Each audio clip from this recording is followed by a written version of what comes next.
The Transport and Connectivity Committee meeting. If you're here for another meeting, then you may want to leave now, because I'm going to welcome the members of the committee and ask them to introduce themselves. I think you can self-organise moving from the left in that direction. Councillor Tom Menard, Labour Councillor for Hawfield Ward. Councillor Tim Rippington, Labour Councillor for Brislington East. Councillor Kaz South, Labour Councillor for Southmead. Councillor Mark Weston, Councillor for Henry and Brentry. Nicholas Coombs, Westbury and Henleys. Emma Edwards, Councillor for Bishopston and Ashley Down Ward. Toby Wells, Green Councillor for Knoll. Serena Ralston, Clifton Down Ward. This meeting is being webcasted, so I'd like to welcome everyone who's watching online, and I'd particularly like to welcome all the members of the public who've come out on this incredibly hot day to participate in the democratic decision-making process. As a council, we are very keen to encourage public engagement in our meetings, so I'm very pleased that people have come. Those of you who have submitted questions and statements as part of today's forum, I'd like to thank everyone who's done that, and everyone, particularly those who've turned up today to present them in person. We've got a number of significant reports, as everyone will know, on today's agenda, which seek important decisions from this committee. We all have some strongly held views and different views on those.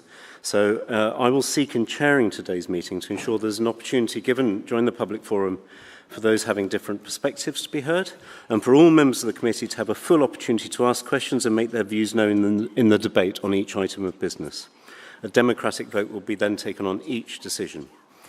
This is a democratic chamber, and I ask, please, that we all allow everyone who speaks during the meeting today to be able to do so without interruption and in an atmosphere of calm and respect for what may be differing views. At the end of the last meeting, a member of the public came up to me and they said that they were verbally abused whilst making their statement. I want to make it clear that that is not acceptable, and that if anyone feels that that is happening, I want them to feel safe that they can tell me that they're suffering from that, and we'll do what we can to stop that happening, please. So it'd be much better if people just don't do that in the first place. Similarly, officers and members have told me that they felt it difficult to get their point across and to think straight when they're being heckled. So I also ask, please, that everyone is respectful and listens and engages in a calm and respectful manner.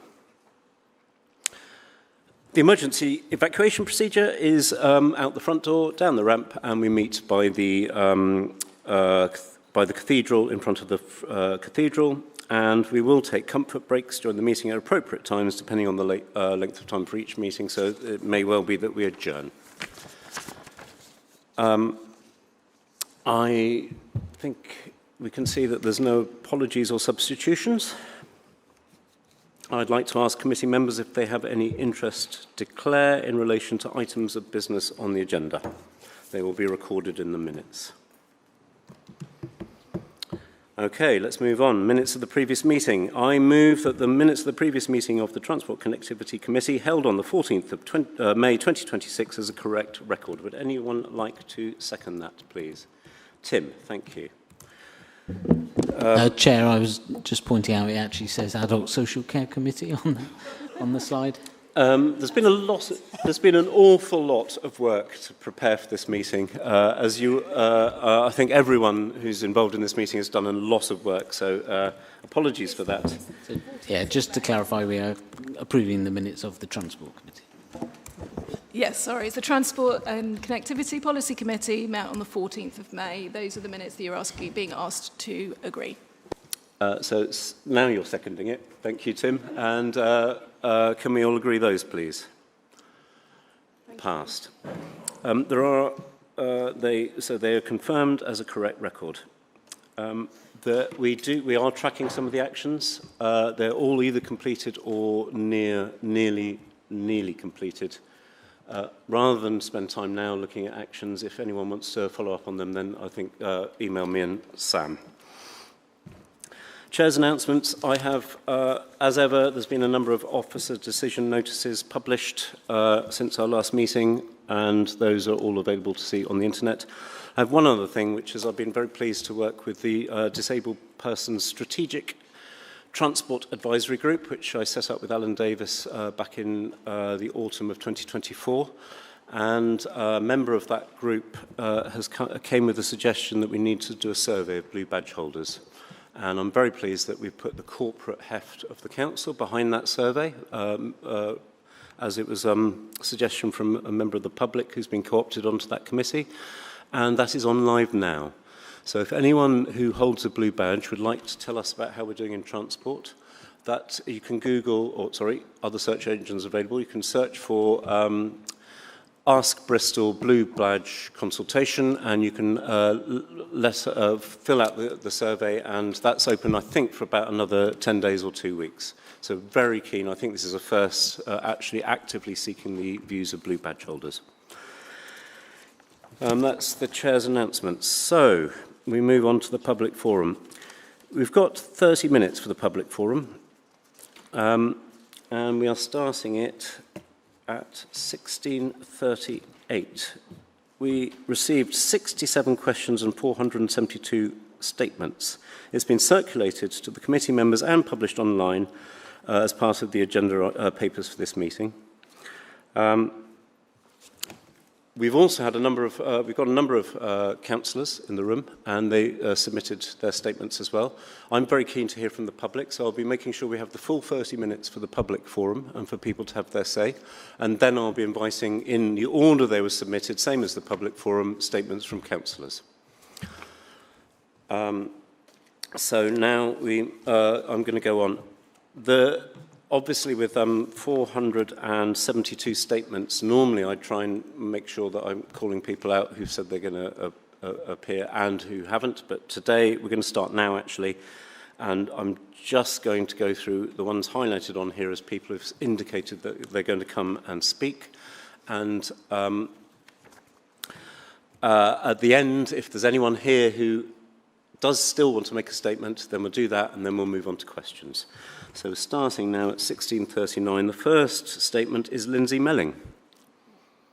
So hopefully everyone's been told that they have a minute to speak. We don't want you to read out your whole statement. We want, as far as possible, to summarise within about 1 minute. Lindsay. I would like to say Have we got that... Better? Fantastic. I would like to say that I do not envy the councillors who have to make this decision today. It is an incredibly difficult decision. I'm going to stop you now. I'm going to reset the stopwatch. Can we do something to just try and turn that up a bit? Speak again. Hello, 1, 2, 3, 4. If we've got a handhold, I think that would be better.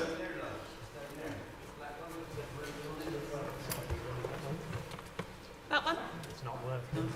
Is that going to work?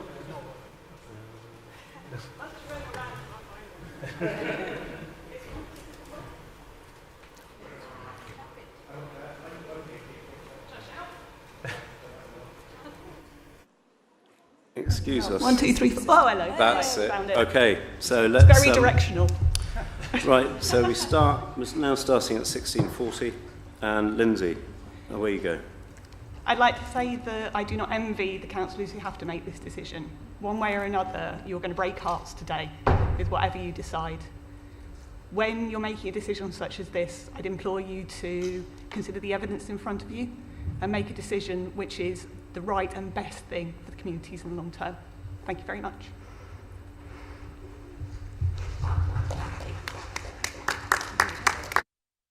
The next person on my list is Melissa Topping. I believe we may have someone nominated to speak on her behalf, so please,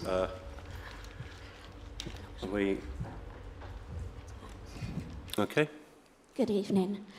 Tonight you will no doubt hear from those enjoying quiet streets, but that minor benefit is vastly outweighed by the profound social injustice and physical harm being inflicted on many more on streets that were already quiet, where active travel was already possible.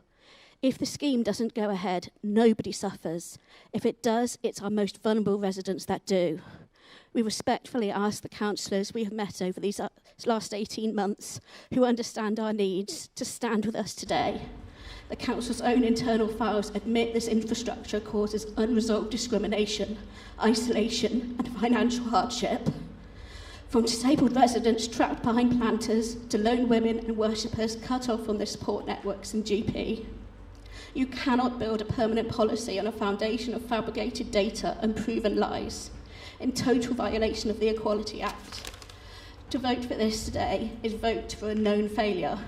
If you feel any shred of doubt tonight, you must vote no. An unsure thought proves this should not be forever. Please scrap this child today.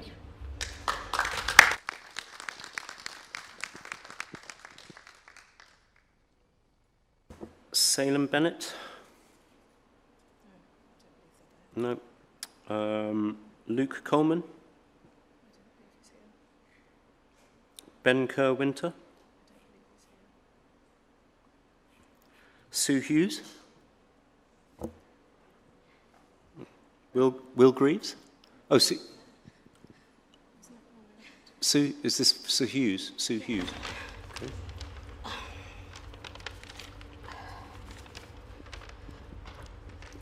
I am a local disabled resident directly impacted daily by the East Bristol Liveable Neighbourhood trial. Whilst its environmental goals are commendable, its execution fails to account for legal, medical and practical realities. I urge you to vote against making this scheme permanent. The physical barriers create systemic penalties for those with protected characteristics, breaching the public sector equality duty under the Equality Act 2010.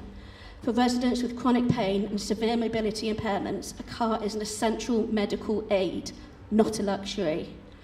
Volatile road closures drastically induce journey times, causing acute exhaustion and limiting independence. Furthermore, the layout introduces genuine safety hazards. Poorly engineered road modifications and steep slopes pose severe tripping and falling risks. Tight cul-de-sacs force taxis and delivery vehicles into dangerous manoeuvres. The emergency delays, access to the Wellspring Settlement Health Hub is heavily restricted, and rigid physical barriers delay ambulances and fire engines. We need true, extensive, pre-trial co-design with vulnerable residents, not superficial consultation after the harm is already done. Please reject this flawed framework.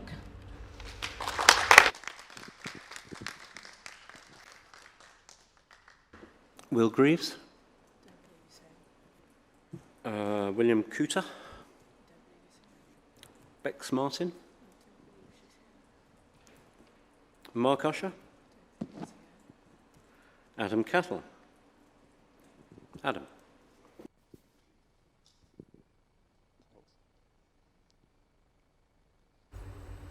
I live in Bristol and travel within the area of the East Bristol Liveable Neighbourhood, travelling through by bicycle. On many of the roads I travel along are narrow and unsuitable for cars to travel at high speed. In the past, this has not stopped some motorists from attempting to drive at high speed without consideration for the safety of other road users. Since the introduction of traffic management measures of the EBLN, traffic danger has been massively reduced and roads have always been frightening to travel along, have become pleasant, encouraging more pedestrian and cycling use.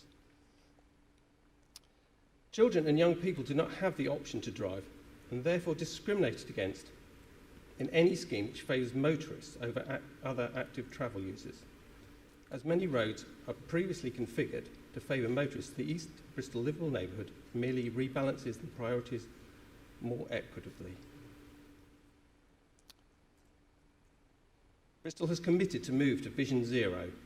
Where there are no road fatalities, and the introduction of the Liveable Neighbourhood is one vital part of this process. Please implement the East Bristol Liveable Neighbourhood. Thank you. Next, I have Tom Downing. There are quite a lot of people who've said they're coming but haven't. Mike Pearce. Hayden Gill.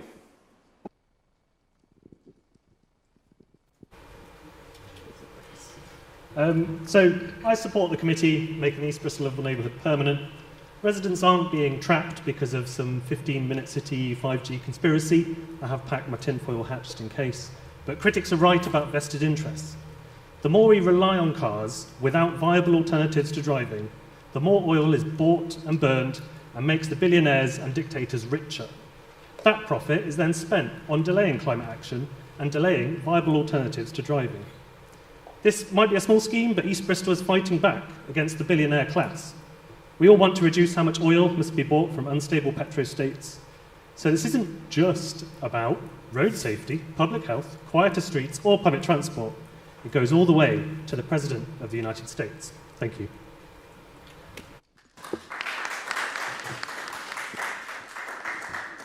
No pressure. Matt Sanders.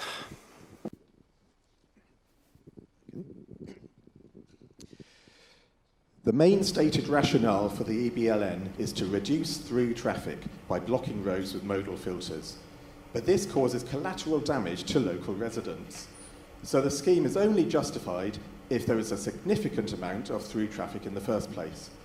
But the 20 committee papers do not contain any data to show how much of the original volume was through traffic and how much was legitimate local traffic. Meanwhile, the council only monitored 10% of the internal roads and placed the traffic sensors right next to a bus gate or modal filter, where they were guaranteed to record a reduction. But all the local drivers who previously used those roads are now forced to drive longer routes through the other internal roads, which were specified by the council and which were bound to see an increase. Yet those roads were not monitored. So the council has no idea how much of the total traffic volume has changed and no idea how much of that change consisted of through traffic. So there is no evidence that the trial was successful or that the scheme was ever justified in the first place.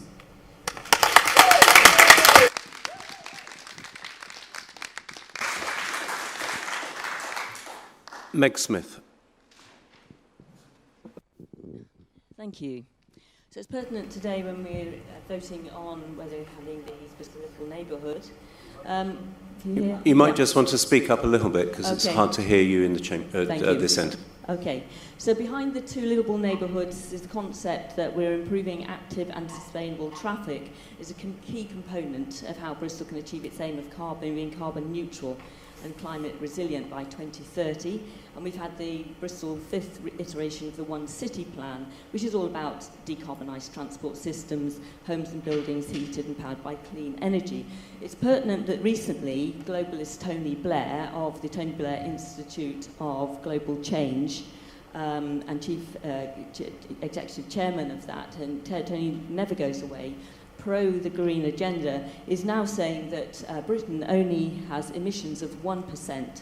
And why are we really worried about net zero when it's ruining our businesses and a cost to all of our lives? He's now ready to rip up Ed Miliband's green energy targets. And it seems that the globalists are ditching the climate change narrative for the purpose of, which has done its purpose of decimating the economies. And now they need AI, so they need lots of energy. So they need the clean energy going back. The biggest emitters in the world today are China, India, and America. And together they account for just over 50% of the world's emissions, and all of them are pursuing cheap energy and electrification in the age of AI. Our emissions, again, are 1%. So if we are going to call the livable neighbourhoods necessary for net zero, we need to be debating this because our climate leaders are now throwing it out. Thank you. Samira Moose.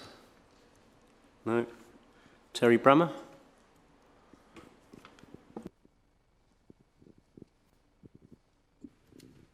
Thank you. Yes, I'd like to bring up the workings of the Council. This agenda is a barefaced breach of the Council's constitution. Officers have blown 3.2 million against a 1.55 mandate, spending Clean Air Zone cash without a shred of proper authority. That's not a mistake. That's rank illegality. And now they've bolted the bollards down and are holding this committee to ransom, threatening a $2 million penalty they cooked up themselves by breaking the rules in the first place. Surely, come on, this is taking the mick. A yes vote isn't governance, it's signing off on a coup and letting officers spend public money with reckless abandon. Halt this downright shameful skullduggery immediately. Please vote no. And just to finish, show them that the vote comes before the spend, because right now they've turned our democracy into a ransom note. Call a spade a spade. This is financial misconduct, plain and simple. Thank you. Point of order, Chair. I don't think it's appropriate to speak, to shout directly into the ear of another member of the public like that.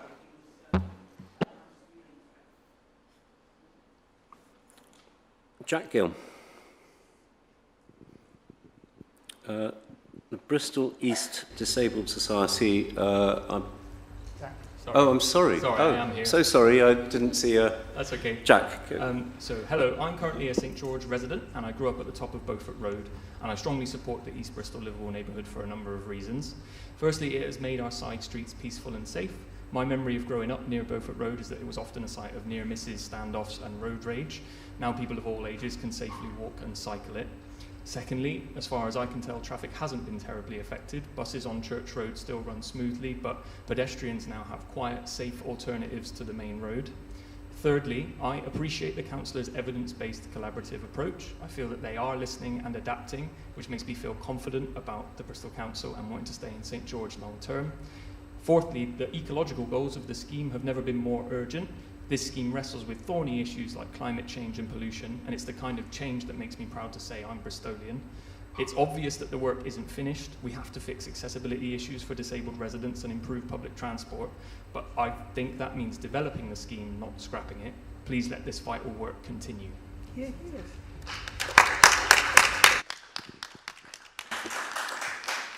We've got the Bristol East Disabled Society, and I think someone's speaking on behalf of that. No? Okay. Zoe Mack?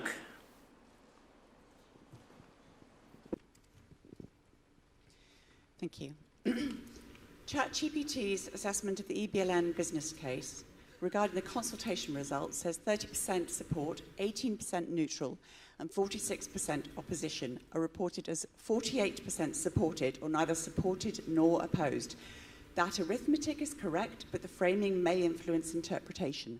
The words of ChatGPT, the framing may influence interpretation. The majority are against the scheme. Trying to imply anything else erodes confidence in the report. ChatGPT saw an issue with the benefit... Excuse me, that's really rude. Yes, it is, isn't it? Listen to you, you know. ChatGPT saw an issue with the benefit-cost ratio of 4. As it stated, almost half of the benefits come from modelled health effects rather than the directly observed outcomes. Do these projections take into account the incentives this council gave residents last summer? Up to £100 in active travel support, £100 of first bus tickets and bus gate exemptions. ChatGPT suggested that the above incentives were likely to have played a part in any upshift in sustainable transport use. Perhaps to get a more realistic assessment of how the EBLN will impact the benefit-cost ratio data should have been collected over a much larger period when no incentives were in place, or guarantee that incentives continue. Can you wrap it? Sorry, could you wrap it up now? I urge this council to say no to all livable neighbourhoods or risk expensive legal action.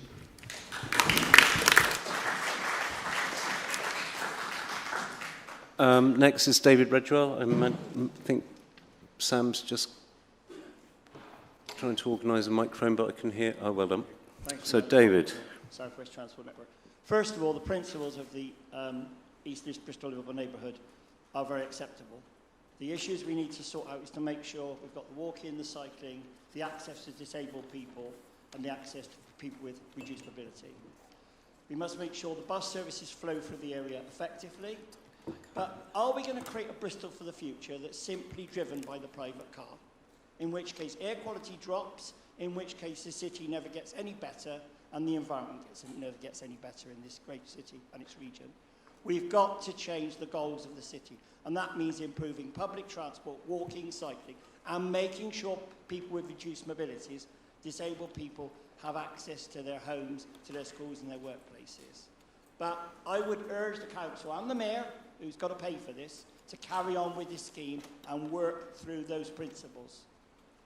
The local MP has also written along those lines. I've spoken to Karen McCarthy. And to actually just send money back when the Treasury is very tight to money for the Department for Transport, and we need every penny we can get in the Bristol City region because we can't get it right on the East Bristol Liveable neighbourhood or bus lanes and bus priority measures around the city. And also, just urge you in the CAS statement to make sure, Tom and everybody and Tim, that we do spend some of that money on restoring these bus networks that we have without buses head in East Bristol. Can you wrap it up now, please? Thank you, Dave.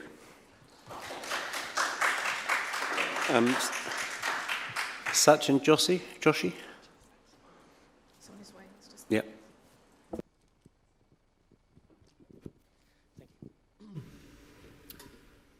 So I acknowledge the great amount of work that has gone into the EBLN proposal. But if the EBLN was such a brilliant intervention, then today's meeting would have an undercurrent of hope and inspiration. But sadly, I see anything but. And what that says to me is that clearly this is a proposal that is not fit for purpose. And more specifically, I think we might be over-egging the pudding.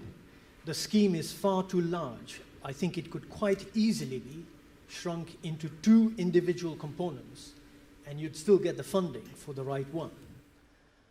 So that what I'm saying in summary is that there's nuance to be had here, and members should do well to consider asking the officers to go back and to have a pause and a reflection and to redesign the scheme so that it is more suited for those who want it and leave the rest alone.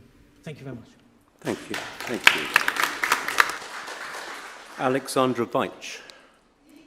Veitch, sorry. Thank you. Okay, now I've lost it.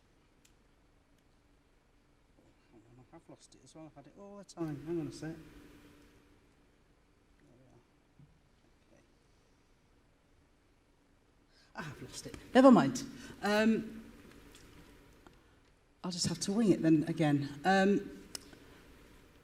Everybody agrees that we have a problem with the climate and with traffic in Bristol. But surely the start of this needs to improve the infrastructure. We need buses. If you bring buses into the area that will take us into parts of Bristol that don't just involve the centre, then we will take them because it's easier and because there are bus lanes. But the truth is that's not the case. People are being bullied into it. People need cars for going to other parts of the country to do other things. Furthermore, it really is not fit for purpose. Some of what I've been going to say today has been said by others. And I'm going to use 2 examples from the South Bristol Liveable neighbourhood because I think it equally applies to both. 2 things which are going to create more problems and create more cost and spending if they get implemented. In the first place, we look at Coronation Road. If you could start wrapping it up now. Okay, so Cumberland Road, so Coronation Road. Limit to it. Okay, Coronation Road has been made a lot more busy because of the Cumberland Road and Dean Lane closures. And now we've got weaknesses all the way along the cut and the promise or the threat of collapse. And yet, if we implement the South Bristol Liveable neighbourhood, more traffic, not less, will go onto that one. People can't park. People pay to park. There are no parking places late at night. And yet you're going to take more parking places away. And if you do that, where are we going to park if we're back late? Just to say, because I have asked this question a few times and it's never been answered.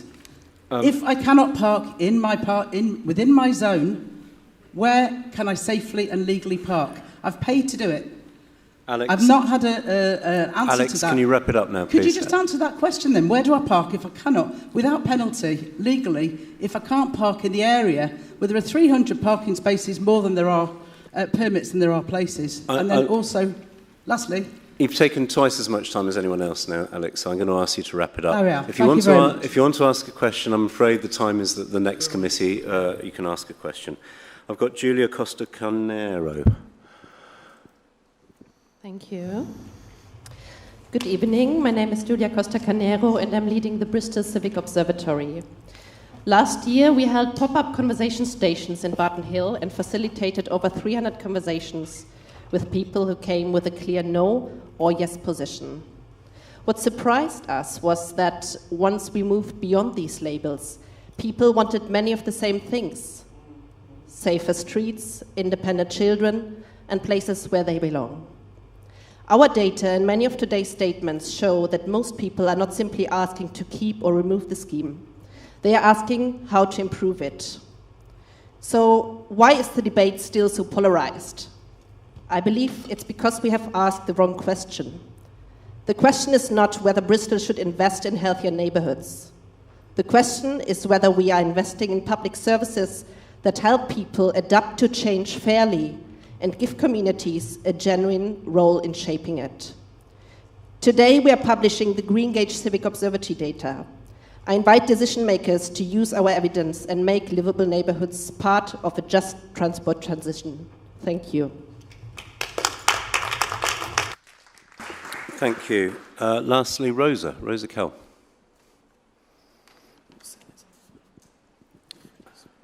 Hello, good afternoon.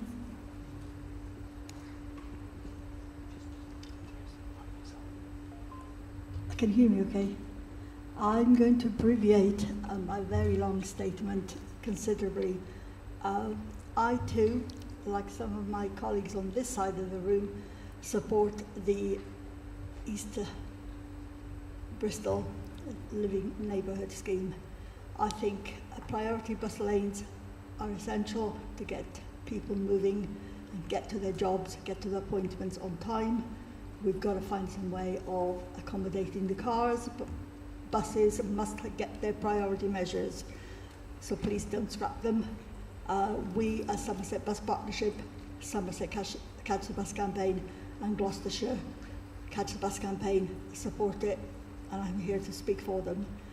I'm also going to speak, which is in my statement, regarding the Broadmead and the Templemeads improvements that are going to be taking and affecting buses.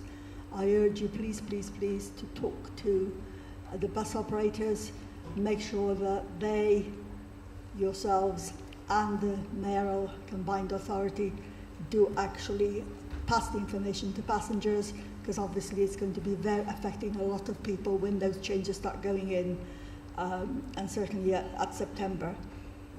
If you could start wrapping it up now, please, yeah, Rose. One other very, very short thing is I understand that you are looking at women and girls protection and transport and priority scheme.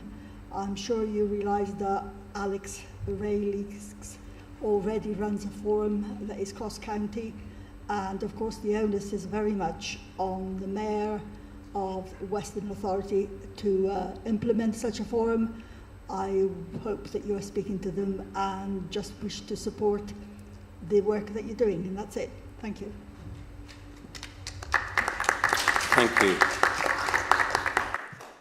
I've got Freddie Strickland as well, apparently. Freddie. Thank you for the opportunity to speak today. I'm a resident of St Anne's Close in Cruise Hole, and I'm speaking today on behalf of my family to express our serious concerns regarding the EBLN. I want to begin by being clear, my family support the principles of safer, greener streets. It's brilliant to see the positive impact this scheme has had on some communities within this area. However, the current reality for our immediate neighbourhood, many of whom, not all, is that we are effectively paying the price for safety elsewhere. The EBLN monitoring report on page 25 highlights the true impact of these changes, impacts that the aggregate data often masks. While the report cites a 12% total two-way average increase in traffic, this averages out the quiet direction with the busy one. The reality is that eastbound traffic has surged 20% on weekdays and 14% on weekends. That's an additional 669 vehicles every weekday and 393 vehicles every weekend day on Cruise Hole Road. let alone the 12% rise in pollution that was captured from half of the area. We're not asking to scrap the scheme, but we are asking for fairness. Can there be amendments to improve our situation so that we can all have safer, cleaner and greener streets? We urge you to consider proposals that will directly decrease the traffic displaced onto Cruise Hole Road and Troopers Hill Road. Without significant amendments to mitigate these impacts, we ask you do not approve the scheme as it currently stands. There is further opportunity for consultation and improvement. Thank you for your time.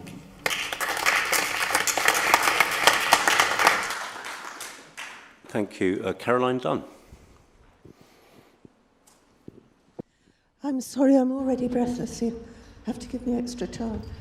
We have a situation in which the council executive have disastrously failed in attitudes, plans and actions from the start. In doing so, they've dramatically failed the residents and disabled people of Bristol and also completely failed the trust of the councillors, who are now left trying to repair the overwhelming damage to our faith and our democracy. From my observations of this whole and sorry state of affairs, it is essential now for the councillors to vote no in order for the councillors to have the power to negotiate an eventual outcome that improves things and helps the residents, especially the disadvantaged and disabled ones, have better lives. I am aware of the financial implications of a no decision, and as somebody has rightfully said, this has been put in a threatening way in the report. But in fact, voting no today does not in and of itself preclude some eventual agreement vis-à-vis changes that will prevent such a financial reversion happening in the future.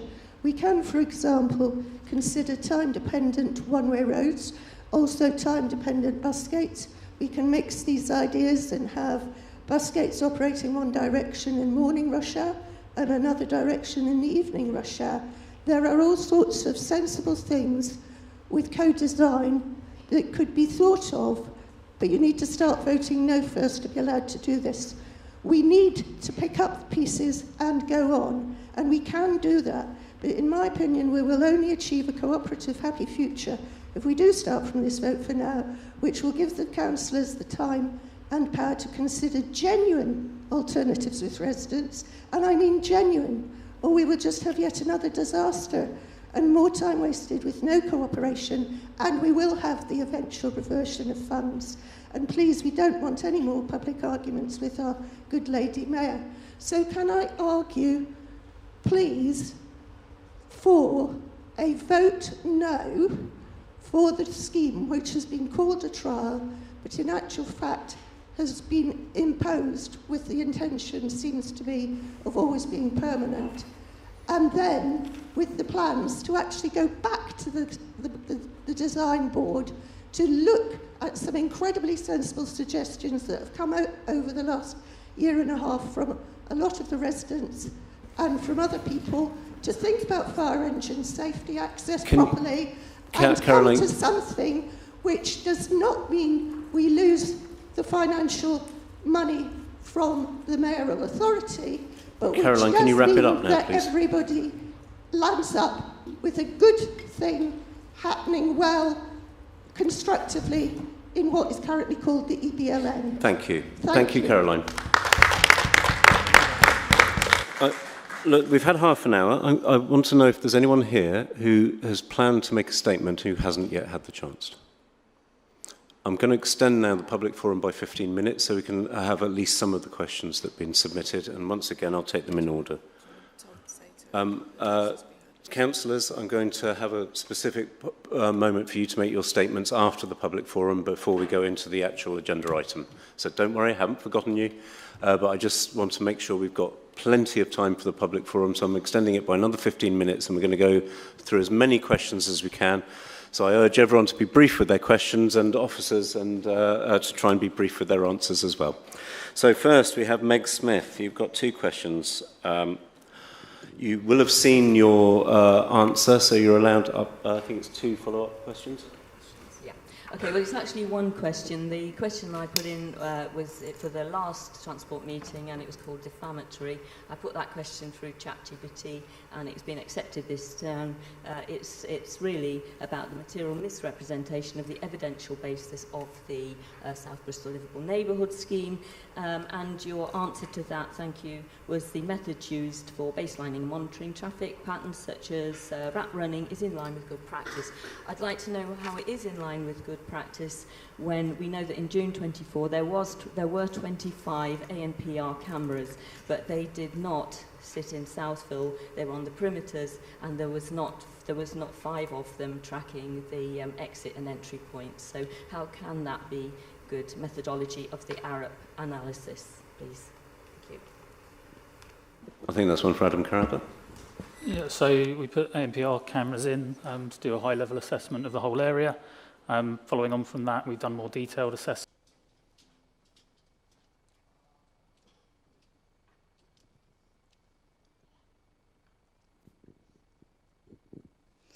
Yes, thank you very much. My supplementary question is to question 58. Sorry, beg your pardon.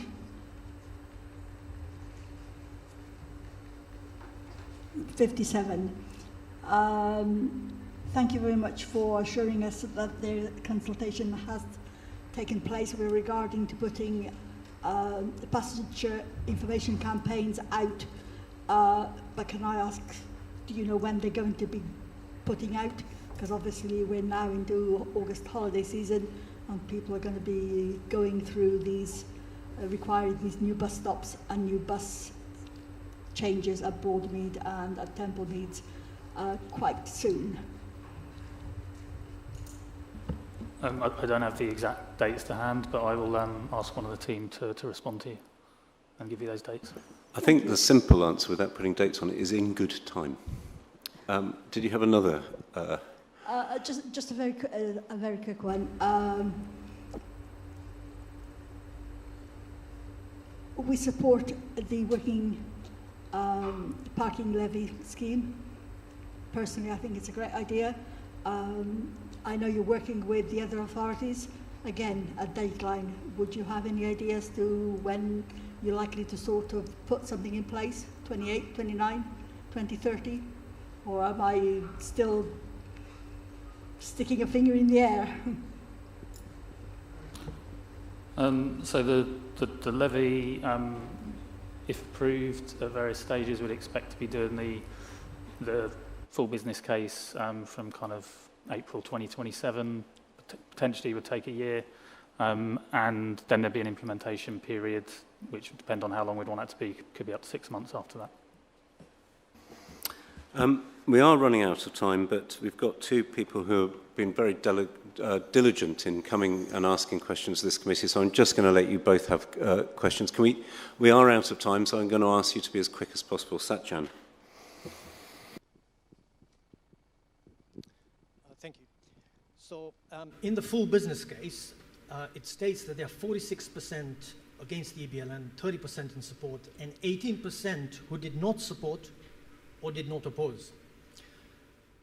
But the full business case states that there is 48% who supported or did not oppose the scheme. So my question is, can you justify why it is okay to state a higher percentage number in support, but not include the 18% or the dispassionate people on the fence within the 46% against? Does this not mislead members whilst they're debating this case?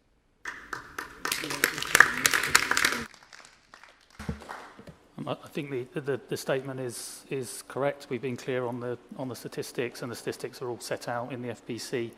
There's 46% opposed, 18% neither opposed or supporting, and 30% supporting, 6% that don't know.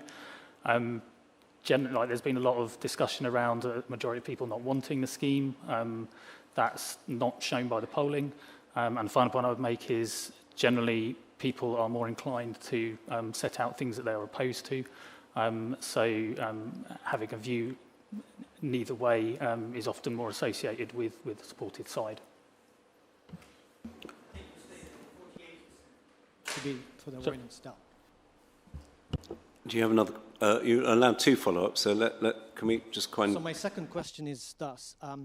You stated that the CRSTS program is for delivery of strategic level schemes, not small localized ones. But my question is, do you really believe that if the EBLN was split in 2 as a west and a east through a boundary road, let's call it Blacksworth Road, is that really small scale? And would each scheme not have its own independent design? Would that not work? That is my question. So the scheme was taken forward in the size it is because with a scheme like this, it's key that you reduce the volume of trips in total. So that is reducing the amount of through trips, but also reducing the amount of local trips. So when you reduce the through trips and you close the through routes, some of that through traffic has to go onto the main roads.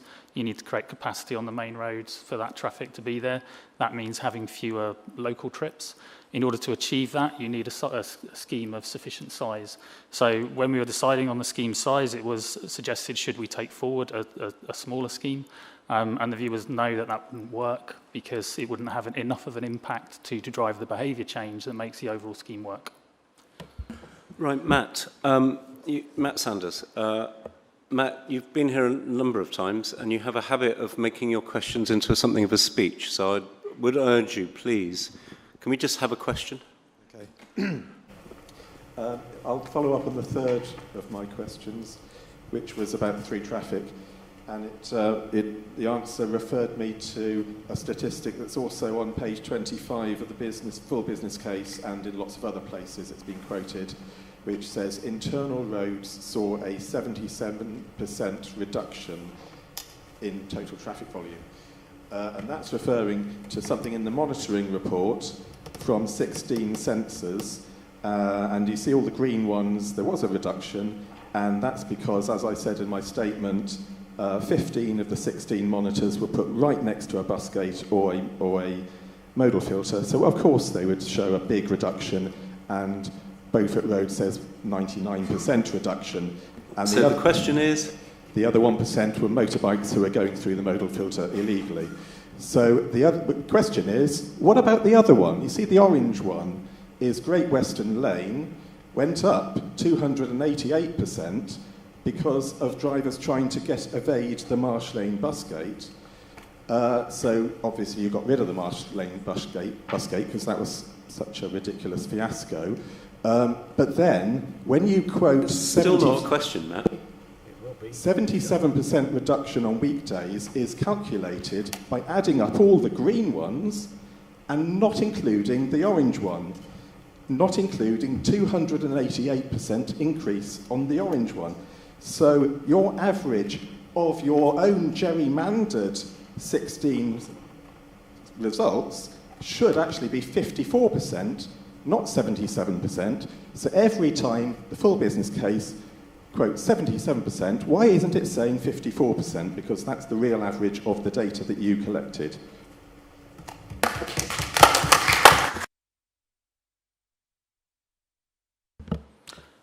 The data was checked by professional consultants. They came to those figures. That's the numbers that they came to. I'm going to say that I think 54% is still very impressive, and I actually think that the Goodhine Street is a good example of making changes on the fly without thinking them through, because it was done late in the day before I was involved in the scheme. I was assured when I questioned why has that happened that it had been carefully considered, and I think it shows that actually making tweaks to something that's been carefully considered has actually negatively affected Goodhine Street. Thank you. Can we, look, Matt, I've extended this forum considerably because I know that you'll be outraged if you don't get a last question. The last question took you about 2 or 3 minutes to ask. So please, this is the last thing before we move on to the councillors. Can you just make it a question as quickly as possible, please? You say 54% is good, but it's not true, is it? Anyway, okay, on Tuesday you sent an email to an East Bristol resident and you copied in all the Transport Committee and the Mayor, Weka Mayor and MP, Kerry McCarthy, and you said it's evident that around 65 to 70% of traffic using the internal roads was through traffic. So you must be pretty confident about that data to send it to all those people. So can you explain where that 65% to 70% figure of through traffic came from? And I think we explained in the response. So we set out that the internal reduction in through traffic was 72 to 77%. Some of that will be reductions in local trips, people not driving. So we made an estimate that would reduce the total amount of through traffic. I think what's really clear is that there is and was very significant through traffic through EBLN, and the data clearly shows that, and it also shows it for SBLN. Right, I'm now going to move on to councillor statements. So the first to be received was Councillor David Wilcox. David. Thank you, Chair. As a councillor who was on the Transport and Connectivity Committee, I am proud to offer my full support for the East Bristol Liveable Neighbourhood project. This initiative represents a vital step towards creating safer, healthier and more sustainable streets for all members of our community. The proposed improvements will bring numerous benefits to residents, including reduced through traffic, cleaner air and enhanced spaces for walking and cycling, by prioritising people over vehicles. The Liveable Neighbourhood will foster a stronger sense of community and encourage more interaction between neighbours. Additionally, this initiative has received valuable recognition and encouragement from Active Travel England, which plays a crucial role in promoting sustainable transport solutions nationwide. Their support reinforces the importance of creating spaces where walking, cycling and other forms of active travel are prioritised, helping to ensure that projects like the East Bristol Liveable Neighbourhood deliver long-lasting benefits to public health, social cohesion and environmental sustainability. Thank you, David. Next I have Heather Mack. Thank you, Chair. I'm a resident of the EBLN. I live in the Cruise Hole area, so I know that the scheme has been at times quite challenging for my neighbourhood, and I've spent time listening to both my close neighbours and the wider community in that time. Based on these conversations, I have pushed for various changes to the scheme, including some of the exemptions and the changes to bus gates. This scheme was designed to reduce car priority within our communities, and I just want to echo a lot of what Dave Redwell said that I don't need to repeat because it was said very well on the issues of that car dependency. We need to plan and design for a less car dependent city so that we can build a healthy and equitable and a climate friendly city. My area has the second highest level of car ownership in the city, despite being less than 2 miles and a flat, mostly off-road cycle route from the centre, and I think that that is a challenge and a problem, and this scheme does help make that cycle routes quieter and safer. And I would hope that my Councillor Breckles in front of me, will help tackle that challenge we have within the community and the car dependency of that community, and I hope that he represents the variety of views, including the view I'm giving right now of the area and on the scheme. Thank you. Thank you. Next is Councillor Rob Breyer. Thank you, Chair. As you'll have understood from today's written public forum statements, East Bristol Liveable Neighbourhood is pretty popular in St George West, where I represent. Children and adults are safer walking and cycling, and road conflicts and danger has been greatly minimised. This is absolutely brilliant news that we should all be celebrating, even if you're not a fan of every part of the scheme. There are areas of the ward it is less popular, but I think the scheme has become more popular in the section between Blacksworth Road and Avonvale Road. This is a result of the Avonvale Road Palmarsh bus gate exemption we have put in for residents, which mitigates not being able to immediately complete the redesign of the Blacksworth Road Church Road junction, which is forthcoming. Of course, there is still a need to build in more changes. The Green amendments today, I think we'll hear about, responds to the critique the Labour Party has of the trial scheme that they signed off on in early 2024. The amendments will seek to tackle the levels of traffic on Cruise Hole Road and Troopers Hill Road, to develop a citywide policy for bus gate exemptions, and to keep a close eye on the Palmarsh bus gate and Blacksworth and Church Road junction, and work with residents on reasonable changes to these. I hope all councillors will support making this scheme permanent, in line with the objective data presented in your papers. Fabian. Okay. Thank you, Chair. The EBLN as it stands has winners and losers, and many of my constituents among those who are losing out. You've heard how the EBLN currently impacts disabled people and could breach the Equalities Act, and monitoring has not effectively considered the knock-on effects on residents in my ward nor anyone living outside the EBLN area. In St George Troopers Hill, through traffic has dramatically increased along Troopers Hill Road and Cruise Hole Road, impacting everyone who lives on or near those roads. And I'm relieved that at least it's starting to be recognised. But only today I've had constituents emailing me demanding new pedestrian crossings in Troopers Hill Road so they can actually walk their children to school safely, because the increase in traffic has actually made that harder. Promised crossings in Cruise Hole Road for the nursery, bottom of Troopers Hill Road and the bottom of Troopers Hill Road have either not materialised or been painted out in the case of the nursery, while far more safety measures are needed for the blind Strawberry Lane crossing that I've been lobbied over for years. And it's polarised opinion. Approving the scheme as it is telling those residents who are still unhappy and have told you why and said what's not working that we're not really too bothered about that. And we must instead find some middle ground, find some compromises. The Labour group has consulted on a wide range of people impacted by the scheme, not just those living within it, and we've tabled some sensible amendments.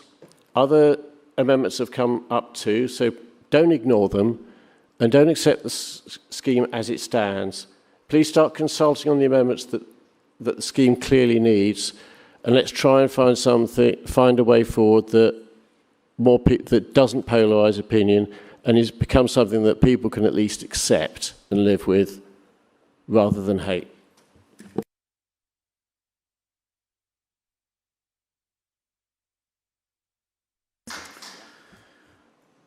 Right. Okay, so agenda item 7, East Bristol Liveable Neighbourhood. This is a key decision as there's a spend of over £500,000 and it impacts 2 or more wards in the city. A vote will be taken at the end of this item. The purpose of the report is to seek approval to make East Bristol Liveable Neighbourhood scheme permanent and seek approval of the full business case and its submission to the West of England, well, let's just call it Wecker Mayor, for funding, and subject to the approval of the Wecker Mayor to approve to accept and spend the funding to make the East Bristol Liveable Neighbourhood scheme permanent. Before we start, I'm just going to say that this has clearly been a very key issue, probably the key issue of the last couple of years that we've all been councillors together. I've been incredibly impressed by the work of all the councillors sitting in this committee. Every one of us has spent time, multiple briefings to understand the scheme, to understand what changes can be made to the scheme, to think about the changes and put some of those in. Every one of them has been out there looking at the scheme themselves and listening to residents, actively listening to residents, door knocking. We've had a lot of engagement.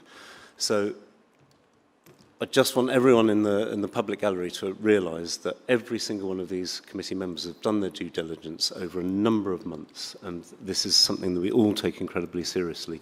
So if there aren't that many questions to officers and we go quickly to the debate, there may be questions, and I hope we'll get through them quite quickly because I want to hear the debate more than anything. But that's not because we're not interested, that's precisely the opposite, because everyone here has done the work, put in the hard lines to make sure that they fully understand the nature of the decision we're making. So with that, I'm going to introduce Adam. He's going to present the report. We'll then have any questions that we need to ask of Adam, and then we'll move on to the debate. So Adam. Okay, so the purpose of the paper is to request a decision on whether the EBLN scheme should be made permanent and to seek approval to submit the FBC to combined authority for approval. It's important to understand the permanent scheme will bring further benefits that cannot be delivered through trial measures. So we will get new crossing points, improved urban realm with 20 new trees and 385 square metres of planting, including SUDs to mitigate flooding, new pocket parks, improvements to local centres, more drop curbs, tactile paving, seating. Those elements in particular respond to many of the issues raised as part of the West of England Centre for Inclusive Living audit. So we'll enhance disabled accessibility around the area. We will also redesign the Blacksworth Road Church Road junction to remove the banned turns, reduce right turn blocking, and add in a right turn arrow which will reduce delays currently experienced on Blacksworth Road. For schemes like this, we have to do an Active Travel England area check to assess the impacts, and the trial schemes show that the area going from a score of 27 out of 100 to 45 out of 100. Just to show that the permanent scheme makes further differences, that then increases the score to 64 out of 100. The FBC gives a BCR of 4.33, which is very high value for money, with around 50% of the benefits being health related. This is lower than the OBC stage, where the BCR was around 12. This is down to a slightly different methodology. The OBC used the Manchester PEAT approach, which seeks to capture more benefits than other measures. This has not been used for the FBC, but a sensitivity test using the PEAT approach showed a BCR of around 6 to 8, and the increased cost of the scheme also reduces the BCR. Monitoring engagement reports were released before Christmas, and a further supplementary monitoring report has been provided as Appendix A3. The monitoring reports demonstrate the scheme is largely meeting its objectives, with increases in walking, cycling and public transport usage. Bus patronage continues to increase at levels well above the citywide figures since the initial monitoring report. There's a variety of traffic and journey time impacts, but in general there is a large reduction in traffic on internal roads and a smaller reduction on external boundary roads. Journey time changes are variable across the area, some increasing and some reducing. The main issue being Blacksworth Road northbound, which, as I've already mentioned, we'll be seeking to improve with the permanent scheme. The engagement report showed 46% of people opposed to the scheme, 30% in favour, 80% neither supporting or opposing, and 6% that don't know. I think that the wider polling results show, in essence, there's a lot of awareness of the scheme, but also a lot of polarisation, which I think we've seen reflected today. We do acknowledge the scheme has had significant impact on disabled residents, and there has been a wide range of different disabilities that impact how people get around and engage with their local neighbourhood, and that the scheme has clearly been very challenging for some people. We've clearly had many objections from some disabled residents, but we've also had very positive statements of support from other disabled residents. As the EQIA sets out, around 60% of disabled people nationally have no access to a car, but those that do are often dependent on their vehicle. We've made a number of changes to the scheme to enhance access for residents across the area: a new bus route, improved access to the wellspring surgery, exemptions for blue badge holders and disabled vehicle drivers through the bus gates, with some point closures changed to CCTV enforced gates as well, and that will enable further blue badge accessibility to the area, as well as faster emergency service response times.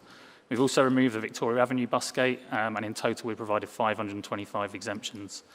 The scheme as a whole seeks to address health inequalities across the area, enabling people to be more physically active and improving air quality in local streets. Health impacts are one of the key drivers of the scheme. As set out in the EQIA, there are significant health-related inequalities in the Barton Hill area in particular that we are seeking to reduce. In this context, it's encouraging to see the public statements, the positive impacts the scheme is having on children across the area and their ability to get around and get to school. I would also draw members' attention to the various submissions listed under point 9. We have not received the WECA review as yet, but expect this to be available shortly. Alternative options have been explored, but the officer recommendation remains to install the permanent scheme as proposed due to the area-wide benefits it delivers and the current stage of the project. While changes can be made to the scheme, significant changes would require TRO consultation and consideration of wider impacts, as well as budget impacts due to the time-limited nature of CRSTS funding. The scheme works by reducing both through trips and local trips, and those trips being taken up by more sustainable modes. Reducing local trips by cars is key to ensuring the wider network can function appropriately, which is why the size and impact of the scheme is key. Small-scale schemes would not lead to the same level of mode shift and would likely result in greater congestion and delays than the current scheme, as a number of trips that have switched mode would switch back to car trips. This would be particularly problematic for Blacksworth Road, which is likely to see increased queuing. The main issue at that junction is due to the right-turning traffic blocking other movements, and that is caused by the closure of Beaufort Road, meaning that traffic can't take that cut-through anymore. If this closure remains in place, that issue still remains, while the revised junction layout will seek to mitigate those delays. If we then increase traffic flows by kind of reducing the size of the scheme, existing levels then would likely result in queues being retained or worsened. So the recommendations in the report are to approve the full business case and its submission to the West of England Mayoral Combined Authority, and in doing so approve the acceptance and investment of the funding to make the East Bristol Liveable Neighbourhood scheme permanent, to approve the acceptance and investment of match funding in relation to the project, so that's largely from Section 106 contributions, to authorise the Exec Director for Growth and Regeneration in consultation with the Chair to appoint to approve a greater amount of Section 106 funding should this become available, and to authorise the Exec Director for Growth and Regeneration in consultation with the Chair to take all steps required to submit the full business case to the MCA and deliver the permanent scheme. And then there's 2 contractual recommendations: to authorise the Exec Director in consultation with the Chair to take all steps required to accept and spend the funding, including to procure and award contracts, and then to extend any subsequent extensions and variations should they be necessary.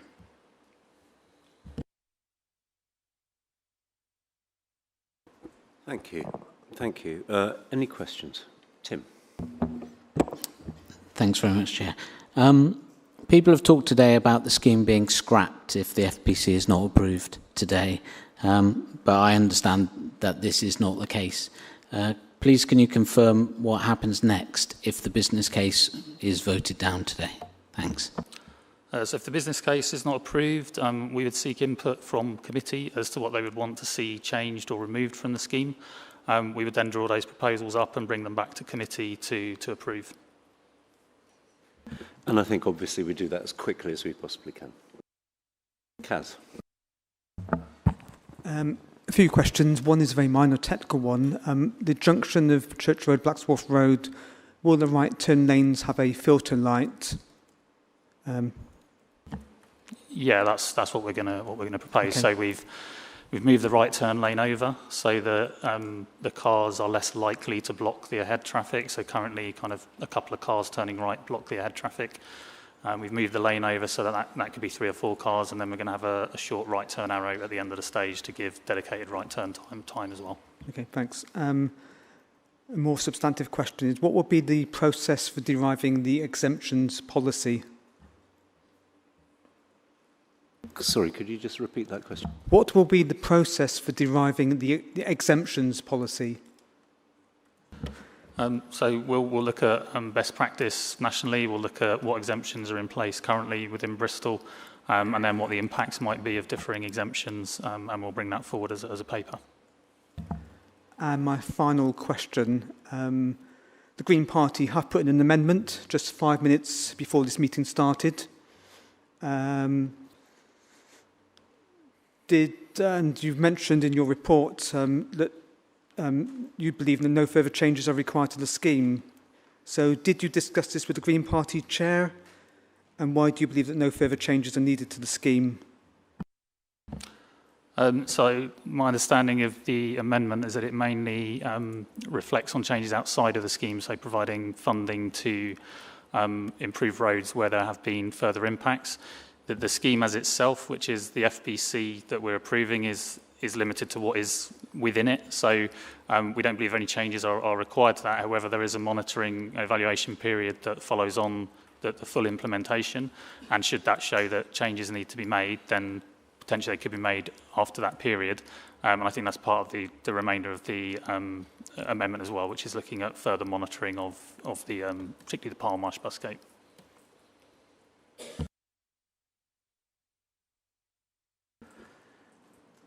Anyone else got questions? No. Would anyone like to? I'm going to reserve my remarks and ask if anyone else would like to start the debate. Emma. Thank you, Chair. So I want to start also by thanking officers and everybody who's worked on this so far. It's a huge amount of work. I mean, you can see that by the size of the report given. And just, if we start by just looking at this data, you know, this is independent monitoring, independently validated. We know that there is less traffic on residential streets within the area. We know that more people are walking, wheeling, cycling, taking the bus. You've just set that out. So this is what the data is telling us. Also value for money in terms of, I think it's a BCR of 4.33, which is high value on the government's own framework. So that's half the benefits being health benefits. So this is a public health intervention as much as a transport one. But I don't think we can sit here and not acknowledge that this has been tricky and not everybody is feeling those benefits. As you pointed out, Chair, we've done a huge amount of engagement with the community, whether that's door knocking, speaking to the councillors who've had surgeries, who've also been door knocking, feeding things back to us. Obviously, lots of public forum have also fed back to us. We've had emails as well. You know, we do listen to all of that. And this has been something that, based on that feedback, we have already made changes. So that listening to things, making change back, such as, I think 525 exemptions have been issued, including for carers, blue badge holders. Changes have been negotiated with ward councillors and the MP. So that trial's purpose to learn and adapt, that has sort of happened. And I think it's really important to acknowledge that whether or not this goes ahead, that cannot stop. That engagement cannot stop. One of the things that I really picked up on when we went to a community meeting in Barton Hill the other week was a lot of the frustrations or the lot of concerns aren't actually things to do with the scheme. So it's, women's safety. So it's street lighting. It's wanting a new ferry port down in Lawrence Hill. We can do these things anyway, so sort of looking at what this scheme actually does and what it doesn't, and sort of continuing that feedback, I think, is really, really important. We don't want to just sort of drop it and go, right, that's it, you're done, off we go. For a start, when it's made permanent, a lot of these changes will happen anyway, but this has got to be a continuous thing. We've got to continually listen to people and have them feedback. When this all started, when we were back in opposition and the previous administration was consulting on this scheme, we were starting the work then. So we were visiting Lambeth, we were visiting low-traffic neighbourhoods, we were listening to councillors in other places, doing that research. And a lot of these were Labour councils, actually, and they were all telling the same story, which was the beginning of implementing these is really challenging, and the long-term improvements that the residents came to accept and value came later, and that involved a lot of work. And they also highlighted that there was a need for political backbone to get from one bit to the next. So to make those changes happen, you've kind of got to really focus and listen. Currently, there are a few places, so Sheffield, Camden, Islington, Greens and Labour are working together. So they're working cross-party to implement new LTNs, because the government overall have targets for clean air, for active travel, for bus travel. So these are a really, really important intervention for those targets. This scheme was designed by cross-party support. And the MP letter we got last week from Kerry McCarthy, that says so. She doesn't say end it, she says amend it. She says, here are some ideas, which I think we're going to get to in our amendment in a bit. So that listening cross-party, I think, has been really important. So, the question for tonight is, does this committee have that backbone to hold in Bristol too? Thank you. I've got Mark, and then I'll go Tim and then Kaz. Thank you, Chair. I must say, the resignation sigh that came from your face and you realise I indicated to talk was particularly welcome. And colleagues, I feel disappointed. Everyone seems to have been lobbying each other today about how are we going to vote. No one's lobbied me.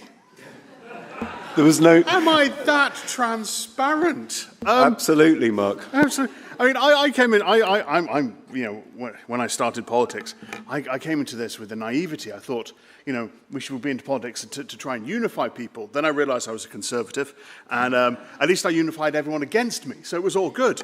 And when this committee itself decided to bulldoze through with the dual carriageway works in my ward, you unified my ward. They all hate it.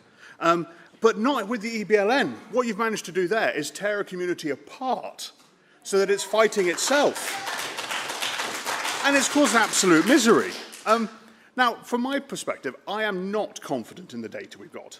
I really am not. I think the public have made some very valid points that we monitor immediately round where we've put in the interventions, but not where there aren't the interventions. We're not picking up the rat running and the flow. And contrary to what some people say, traffic doesn't just disappear. It moves around. I'll do my best not to look at the person that said that. Now, I've also heard people talk today about what we should be doing is we can't not spend the money. Otherwise, if we stop it now, we'd have to return the money. We'd have to give it back. That is the worst reason in the world to ever approve a scheme. We've spent £3 million on this so far. The worst thing we can do, other than having spent £3 million on it, is to spend another £10 million on it. So, from my perspective, approving this now, tweaking it, and trying to amend it, you're adding lipstick to the proverbial pig. And actually, we should leave the makeup and just say no. This scheme has gone too far for too long, and I will certainly be voting it down. And I welcome what seems to be a Damascene conversion from Labour who did come up with the scheme, and I'd be unfair to point that out. But I welcome that scepticism that seems to be developing. But this has gone on too long. It can't be tweaked. Put the lipstick away and let's vote this down. Thank you very much.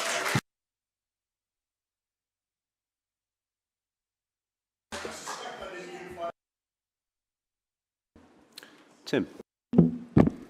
Thank you, Chair. Yeah, so you'll be pleased to know that I'm not going to agree 100% with Mark.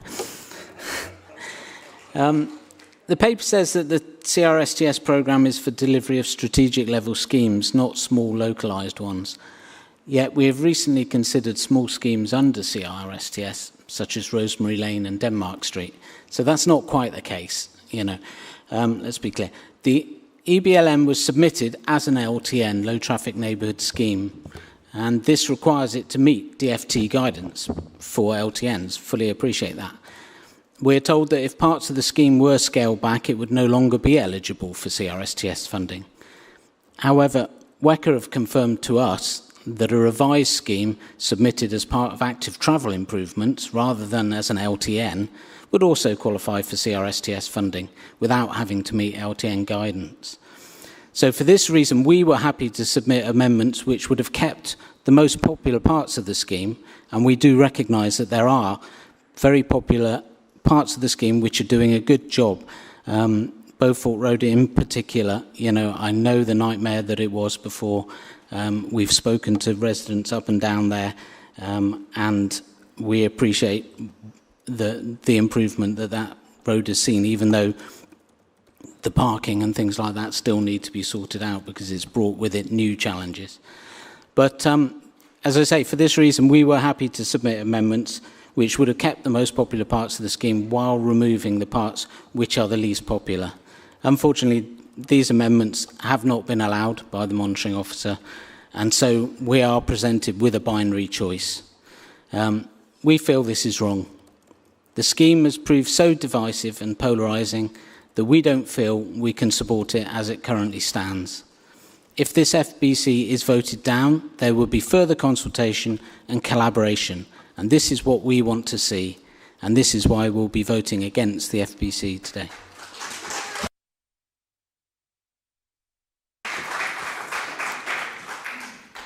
Kaz. Thank you, Chair. As a councillor elected in 2024, I come to this with an open mind. But I note what my colleague, Councillor Don Alexander, said at Cabinet in 2023, that this should be a partnership with local communities. Don recognised the importance of engagement and consultation. He said this is not a top-down imposed livable neighbourhood, it is a bottom-up, community designed with the council.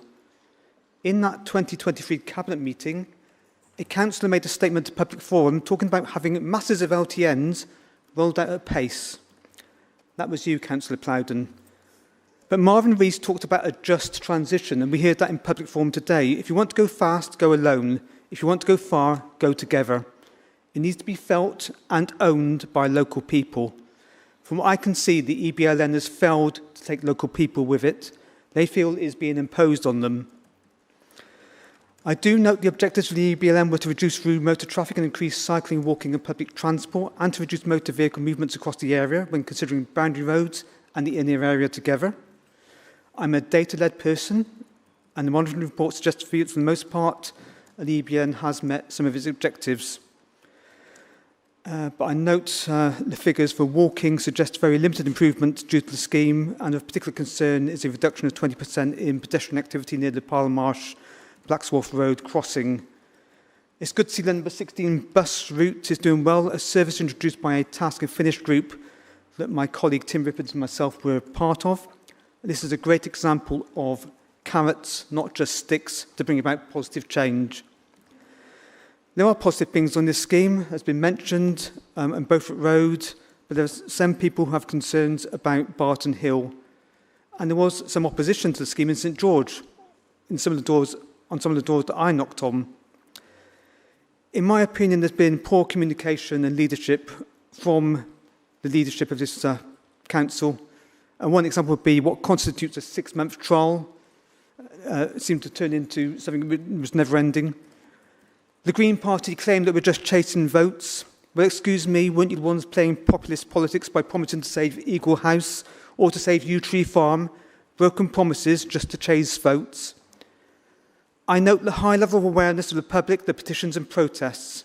Our job is to make judgments not just for the loudest voices, but for all voices. I want to briefly comment on road safety, noting the task and finish group I was part of and our Vision Zero target. I am sceptical whether this scheme will be transformational for the area, particularly to address issues like the busy boundary roads. To conclude, I echo comments made by Kerry McCarthy. The Council will be doing a great disservice to local residents if it insists the present scheme is the final version and that no further changes can be made. There's no good reason why this should be the case.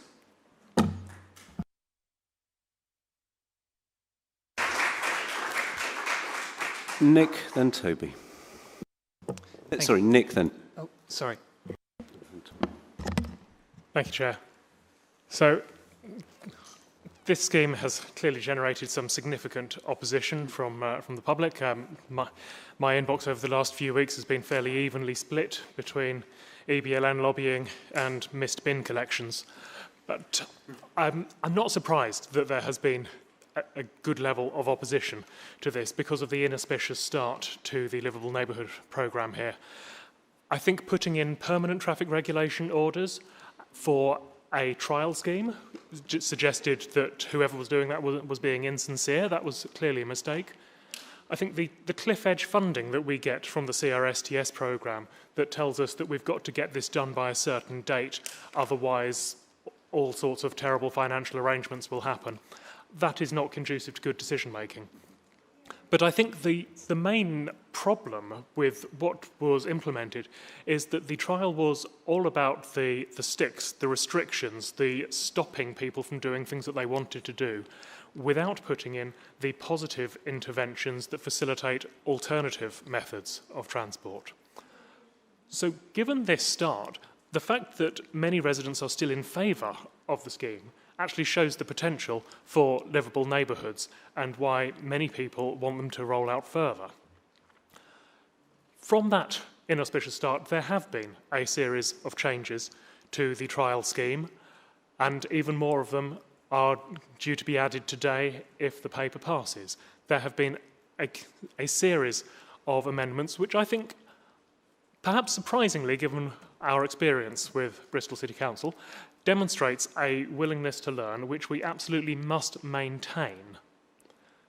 So my appraisal of this scheme then is that within the EBLN, drivers can still access every dwelling. There is access to every road. Blue badge holders can drive through bus gates, which I think is an important exemption. Traffic is down within the livable neighbourhood. That absolutely makes sense, as you would expect. My concern was what was happening on the arterial roads around it.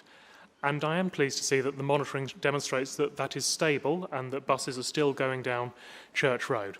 Blacksworth Road during the AM peak is clearly a problem, but it always has been. I lived in St George for many years. Blacksworth Road has been difficult the whole time. And let's hope that the proposed change to the Chalk Road junction will be an intervention there that will improve traffic, and in a way that hasn't been tried in many years. So my ask at this point then is to stop focusing on car drivers and make opportunities for people to take other means of transport. And I think that the subsidised bus route that we put in a year ago was a very good example of this. Now I want us to move on to facilities for pedestrians and also for cyclists. The Wesley Way, for example, I think is a cycle route that largely exists on paper. Attempting to cycle it myself, I completely missed a junction because it was not signposted. So we've got the opportunity to keep working, and so I will vote to continue working on this livable neighbourhood.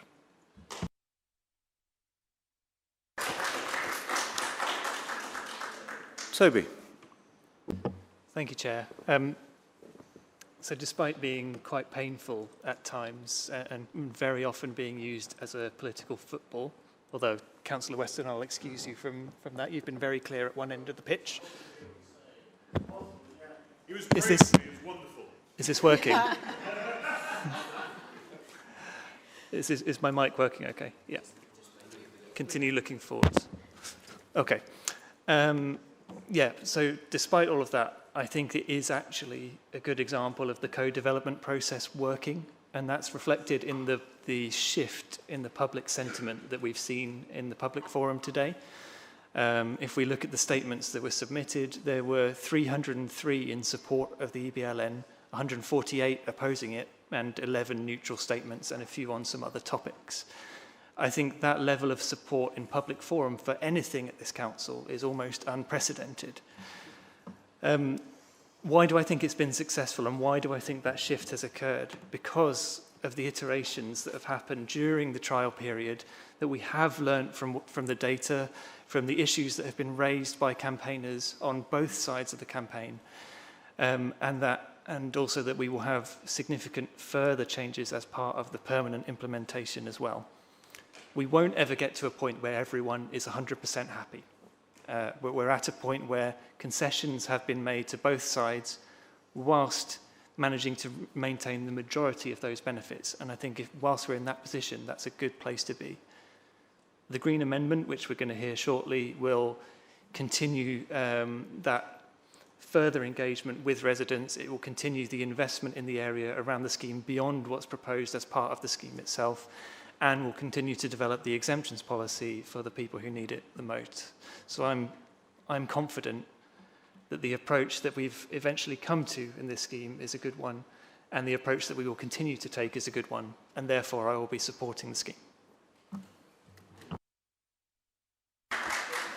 Tom. Thank you.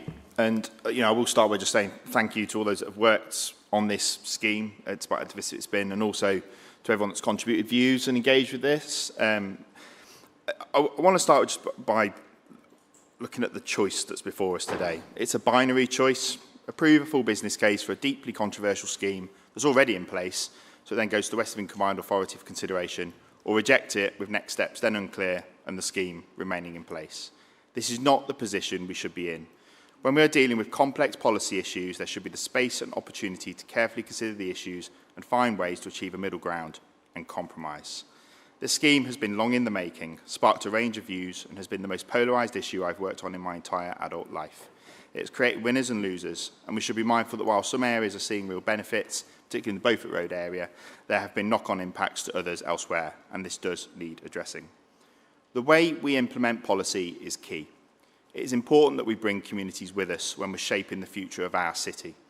Prior to being elected as a council, I worked in mental health, supporting people with lived experience of mental health problems to shape the future of mental health support in their communities. It focused on putting people with lived experience at the heart. Lived experience is crucial, it is valid, and it should be treated with the seriousness and respect it deserves, as equal to those who bring their expertise through their professional roles. Where we can, this should focus on an approach of co-production or co-design, working with communities, not against them, designing solutions together, not imposing them. And this is a major issue I have with the scheme. I cannot abide by the way the scheme has been implemented, particularly by the use of police, private security and drones at 4 a.m. in the morning. This is not the way to do things, and it has significantly damaged trust with the community in Barton Hill, a community that has experienced many challenges in recent years. I maintain the view that there should be an independent investigation into the events of that night and the handling of the implementation of the scheme as a result. There have been many other challenges too. We've heard about the negative impacts for some, and particularly for disabled people in the area. Disabled people have been finding it more challenging to wheel around the area. This includes damage to mobility scooters and pavements, reduced accessibility, increased isolation and reduced support networks. We've witnessed cars driving onto the pavements in order to avoid planters, creating new risks for pedestrians too. In particular, Barton Hill residents have reported significant impacts on their day-to-day lives. For many, the lack of public transport means there's no effective substitute for their cars. Residents are working, children late to school, and unpaid carers no longer have the time to visit those in need of support during their lunch breaks. In some locations where planters have been placed as well, they've put them in at 4 in the morning just to impose the scheme. And I think that, risks also presenting a danger to children. You think about the Lincoln Street one. That's the one I was literally walking up the road and watched the car go around it. There were kids playing the other side of that planter where they can't be seen. What would have happened? And, it's those sorts of things that do really need to be thought about. The the Avon Vale Road bus gate, which is one of my probably pet peeves, has split the community in two, right next to an essential GP surgery. And it means those who need to drive to reach essential healthcare are having to take longer routes, placing more pollution in the atmosphere in the process. We've also heard from residents that there have been documented cases of issues with emergency services being able to access areas of the scheme. Despite reports to the contrary, this included the fire service. There's been issues with bollards, notably those on Ducie Road Bridge, and it is good that they have been removed. This information was withheld from the public, though, for several months, and there should have been far more transparency on this in the first place. The community has raised concerns that police have struggled to pursue those that may have committed crimes or be causing antisocial behaviour in the area. And this is causing significant concern for the local community, both from the impact of antisocial behaviour and long-standing concerns about building safety, with Barton Hill home to many of the city's ageing council tower blocks. We've also spoken to local business owners who have raised serious concerns that their businesses are no longer sustainable. Hamblins, Alibaba, local news agents, all having steep reductions in trade. Cafe Conscious also had to close. These businesses are community institutions and have a long history in the area. The Green-led council does need to act on their concerns. These businesses primarily attribute their drop in revenue to the two bus gates in Barton Hill on Avon Vale Road and Marsh Lane. And again, we welcome that the Marsh Lane-based bus gate has now gone. Workers in St Phillips used to buy their lunch from these businesses, but often are now avoiding it due to the increases in their journey time being so significant. We've also heard quite strong representations around the Pile Marsh bus gate, which we know has had quite a significant impact on both the school and the number of applications that have been for the school, and also on the congregation that meet there. And we should bear in mind that faith is also a protected characteristic, and it's something that we should be giving more due regard to. We recognise there are popular parts of this scheme, particularly around the strong representation we've seen from residents living in Beaufort Road or roads in that area. We can see the benefits there, along with the issue it was trying to address as well. The same cannot be said for Barton Hill. We have worked to try and find compromise, and it is unfortunate that amendments we tried to table today were rejected. Among things, in the event that the full business case was not approved, in the west of Blackswharf Road, we were going to call for the immediate turn-off of the bus gates in the area and subsequent removal, both Pile Marsh and Avon Vale Road, with some monitoring of the impact that has on the through traffic levels, removing the new measures on Ducie Road Bridge, removing the measures on Cobden Street, Lincoln Street and Ducie Road, and in consultation with residents, committee members and local councillors, look at the future of other measures in the area and also consider the impact of traffic as the regeneration of St Phillips Marsh takes place. In the Beaufort Road area of the scheme, the redesign of Red Church Junction needs sorting out, and it should have been done before this trial ever began. It pushed increased traffic onto other areas, and we're now seeing that, Councillor Breckles has highlighted to us the impact that traffic calming measures are needed to make sure that we can get additional crossings in place on both Troopers Hill Road and Cruise Hole Road. I'd urge colleagues to work together to try and find a way forward, rather than railroading something through that does not have majority support, as clearly showed by the data that we have been provided, as well as our own data showing similar results. As my Labour colleagues have already stated, we are voting against this today. Thank you.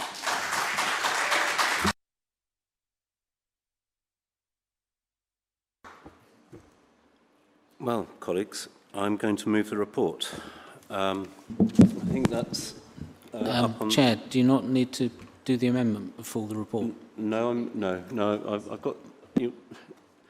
We move the report and then we move an amendment. We discuss the amendment and then vote on over the oral report. So I'm moving the recommendations to approve the full business case. They're on the screen. To move the full business case, to send that to the Weckham Mayor, and all the usual authorisations and delegations to make that happen. I'm going to ask for a seconder. Emma. And then I believe there's a Green amendment. So, Emma, I think you're going to move the amendment.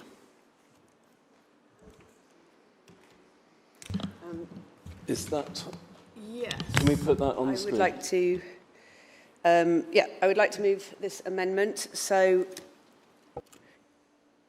this isn't a black and white issue, as we know. We know that this is nuanced, and like I say, it's been nuanced up to now. It's nuanced at the moment, and it will continue. As I say, we need to continue to engage.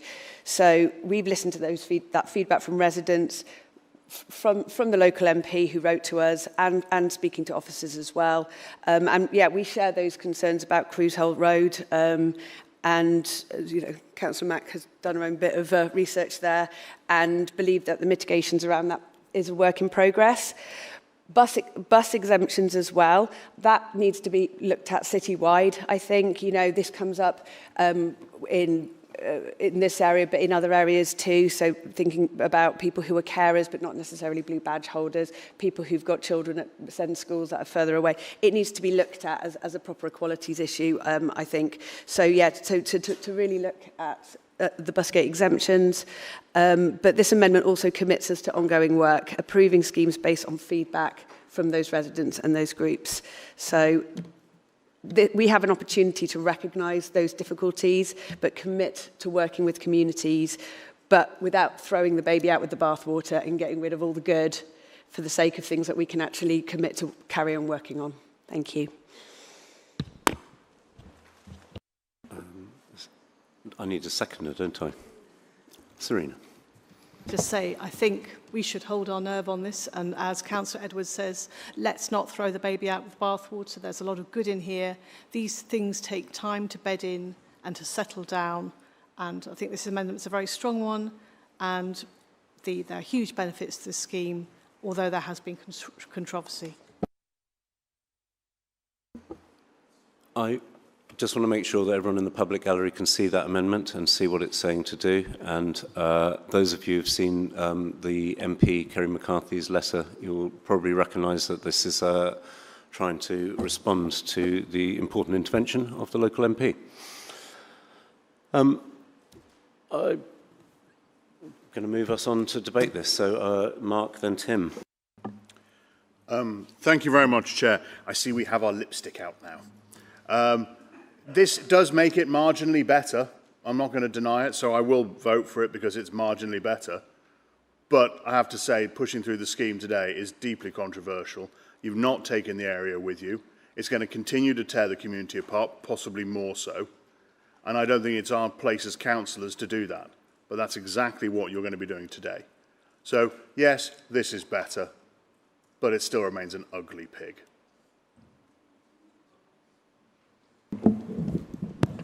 Yeah, thank you, Chair.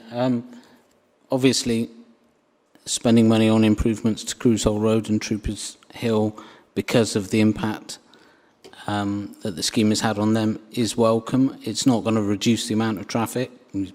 It will, hopefully, it will help with crossings. I've got a friend who lives on that road who said that crossing that road, Troopers Hill Road, has now become far more difficult than it used to be. So I really hope we look at putting more measures in to help people cross there, because that's needed. I don't think the Palmarsh busgate thing goes as far as the local MP was asking for. So for that reason, I don't think we'll be putting a positive vote towards this amendment. But I'm also confused as to how we would specifically exempt religious grouping from a busgate. That's something I think that perhaps needs a bit more explanation, because it is the school and the church that specifically we feel are impacted by that busgate, and I don't see how you can give exemptions to people based on religious grounds. I'm going to move us to a vote on this amendment, unless anyone else wants to say anything. Nope. Okay. So all those in favour of this amendment, put your hands up. So that's, do you want me to read them out? There's Mark, Nick, Serena, Toby, Emma and Ed. Against? Nobody. And then abstaining, Tom, Tim and Kaz. So that's carried 6-3. That means we're now voting on... 6-0 with 3. Sorry, 6-0 with 3. So 6-0 and 3 abstentions. I apologise.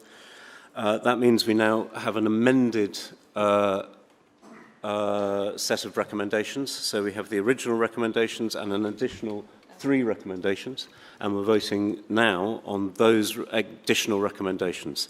So, and of course the originals. Can I see a show of hands in favour of the new amended motion? So that is Nick, Serena, Toby, Ed and Emma. Against. So that's Tim, Tom, Kaz and Mark. So the motion is carried.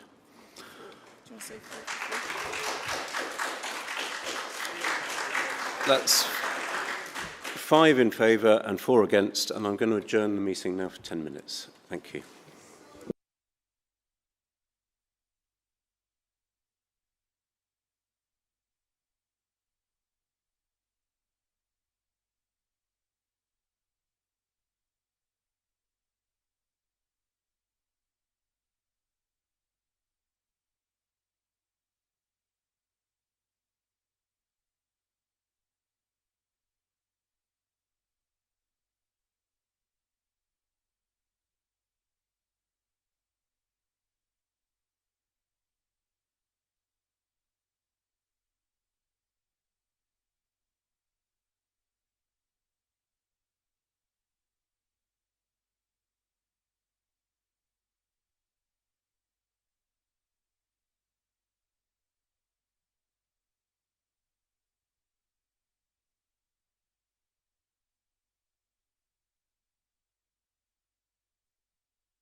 Okay, shall we reconvene?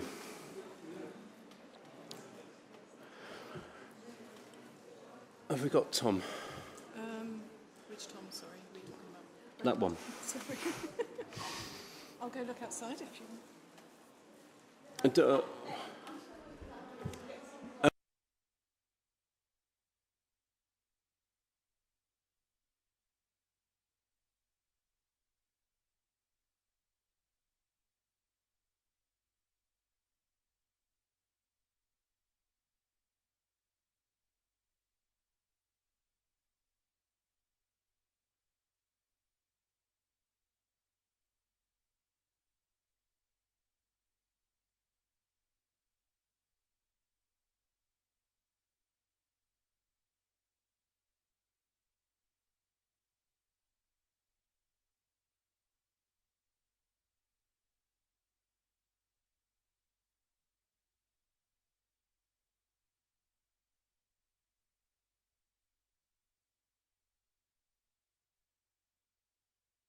8, which is the Workplace Parking Levy Draft Outline Business Case and Investment Strategy. Once again, this is a key decision because it impacts 2 or more wards in the city, and a vote will be taken at the end of this item. The purpose of the report is to seek approval of the 3 options put forward for a proposed workplace parking levy scheme, and to approve the draft investment strategy in preparation for public consultation. So I want to be absolutely clear here. What we're deciding is how we go to whether and how we go to consultation. We're not deciding the scheme today, but what I want to make absolutely clear is that we will be using 3 case studies as illustrative examples of how we want to go about that, and we want to make sure that the 3 options that we put forward aren't necessarily exclusive for the future, but they should give us the most information from the public to help us select the options that we take forward should we decide to do that. So I'm going to invite Adam to set that out. Okay, so the purpose of the report is to agree to go out to consultation and what would be in that consultation. So previously in September 24, we approved £1 million to develop the business case for the workplace parking levy. So we've been working on the outline business case. Generally, you go outline business case, then consultation and full business case. The DfT have advised that they would like us to do consultation as part of the outline business case, so that we can be better informed for the outline business case, as that's how they would like to see workplace parking levy schemes go forward in future. We're waiting for them to confirm that. So we've rearranged the project programme so that we will go out to consultation in October time if we get approval, and then we will complete the outline business case following that consultation between January and April of 2027. So the OBC is currently being drafted. We're awaiting feedback from committee on the options to put into it and the options to test, and that will enable us then to develop what the benefits of those options will be, so that we can put that into the consultation process. We expect that the options will have the ability to deliver positive value for money. I think a workplace parking levy on its own as a thing probably doesn't, but it's the outcomes that you get from it that generate the benefit. So it is important to link the 2 things together and have them both in the same consultation process. You're probably all aware Nottingham are the only city to have implemented a workplace parking levy, but there are others bringing them forward like Oxfordshire, Cardiff and Leeds. A couple of excerpts from the EQAA that I thought were reasonably pertinent, looking at how many people drive to work. Now, this is how many people drive to work in total, not how many people drive to work in a free paid parking space, as obviously a lot of people will drive to work, pay for that parking, will park on street or be working outside the city. But around 34% of people state that they drive to work currently within the city. The Quality of Life Survey sets out that in general, older people, younger people, disabled people, LGBTQ+ and trans people are less likely to drive to work than the Bristol average, whereas carers and parents are significantly more likely than Bristol average to drive to work, and those living in the 10% most deprived areas are slightly more likely to drive to work. So we've drawn the scheme up into a number of different geographic boundary options. Nottingham is just a blank full city approach. We think there's a different approach that we'd want to take in Bristol where we could look at different zones. So we have a city centre CAS zone, which is essentially the same size as the existing CAS. We then have an expanded city centre zone, which is the area shown just outside of the CAS. And that picks up some of the kind of big employment areas around the city centre. Then there is the rest of the city, and we have divided a separate section up for Avonmouth there as well. There's different options for the rate. So Nottingham currently charge just under £600. Others have been looking at varying levels. So Leeds have gone up to £2,000. Others have been looking at less than that. So we've set out a number of options that we could consider in terms of the charging levels. We think probably higher than Nottingham because we might focus it more in certain areas. So the options being looked at are 600, 750, 1,000 and 1,250 per space. What that equates to on a cost per working day ranges from sort of £1.30 if you charge £300 up to £5.43 if you charge 1,250. Useful to note that in the scenarios that we're putting forwards, the outer zones, so the whole city and Avonmouth, are charged at half the cost of the inner central zone. Some comparisons, all-day private parking typically costs between £6 and £15, most of them around 10 to 12, and the council charges about £20 per day. The public transport cost per day is around £4.42 if you get an annual pass. That's assuming you're working 5 days a week. We do need to be clear that it would be separate to a clean air zone. So if you had to pay for a workplace parking levy and a clean air zone, you would be paying for both. Threshold options are another issue. Nottingham limited it at 11 parking spaces, so anything 10 and under they weren't charging. Nottingham is quite different to Bristol in terms of its employer makeup. So our view is that in Bristol, a limit of 5+ spaces is more appropriate given the type of businesses we have and the size of businesses. Exemptions and discounts are really key as well. Useful to look at what Nottingham discounted, or exempted. So they exempted disabled parking spaces, including spaces reserved for blue badge holders. They exempted emergency services and NHS sites. They exempted customers and visitor parking and operational and fleet vehicles. Others that we might want to consider are schools and education providers, limited hours for any operational necessity parking, and possibly shift workers and those in the nighttime economy. With the approach that we're taking, there is an option to potentially phase some of it. So you could look at lower levels of charge rate and then increase those as you improve the transport network, for example, or you could look at expanding zones and such like. We do have to be cautious, obviously, when we put things like this in, that we don't have knock-on impacts to areas around employment areas with people parking on street that weren't previously parking on street, and that will need to be considered. So given all of that, we've put together some potential scenarios.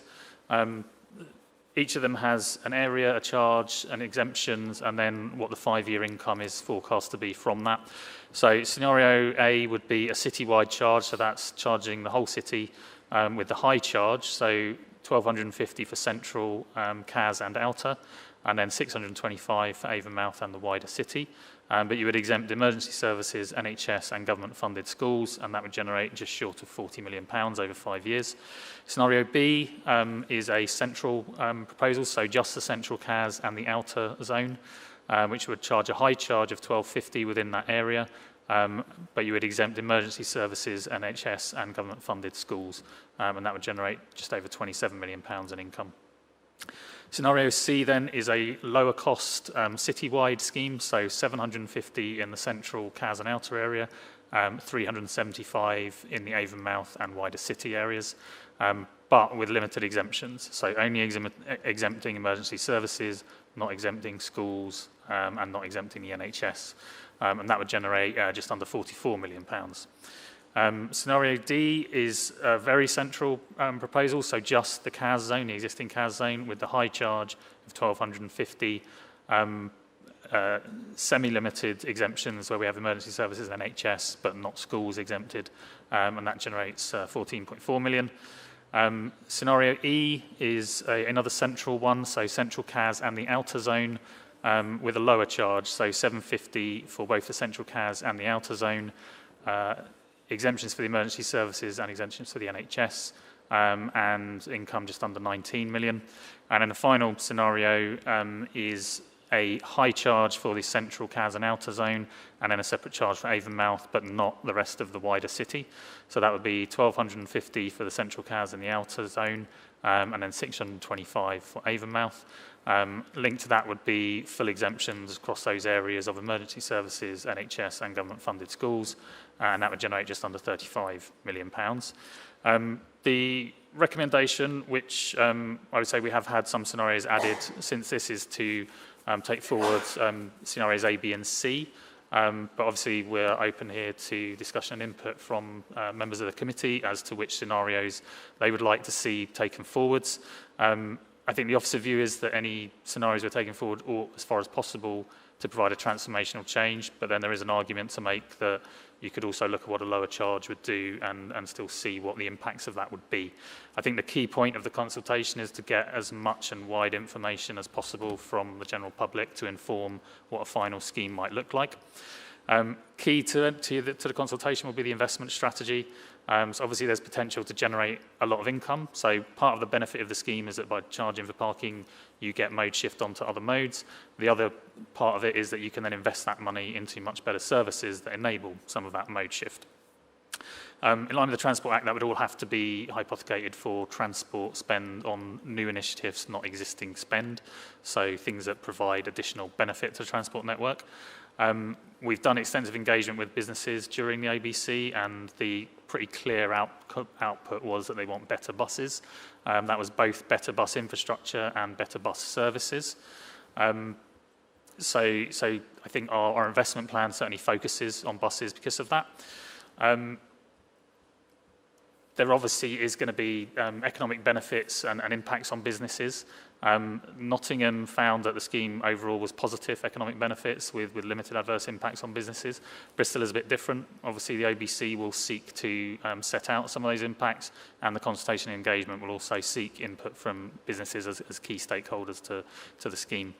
So in terms of the options, we've got some short to medium term investment options, which are supporting existing bus services, new buses and infrastructure, active travel measures and demand management measures. Then we've got longer term, more transformational options, so potential for something like a local authority owned bus company, where similar to Nottingham, Bristol would purchase and run buses, and that would be linked potentially to bus franchising. And then the other option would be mass transit, so investing in mass transit options. I think we have to be clear that both of those two options are regional solutions, and we would need to work regionally on those, particularly with the combined authority. They're also slightly longer term, so it takes time to enable those sort of changes. Local authority bus companies, franchising, mass transit, these are long-term projects. Hence, you have the short-term proposals.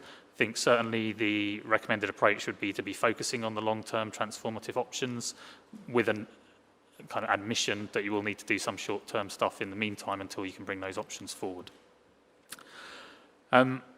Consultation engagement will be carried out with key stakeholders and employers in particular, but also general public, and that will help us to then refine those scenarios into a proposal to bring forward to committee, which we would expect to be sort of February, April time.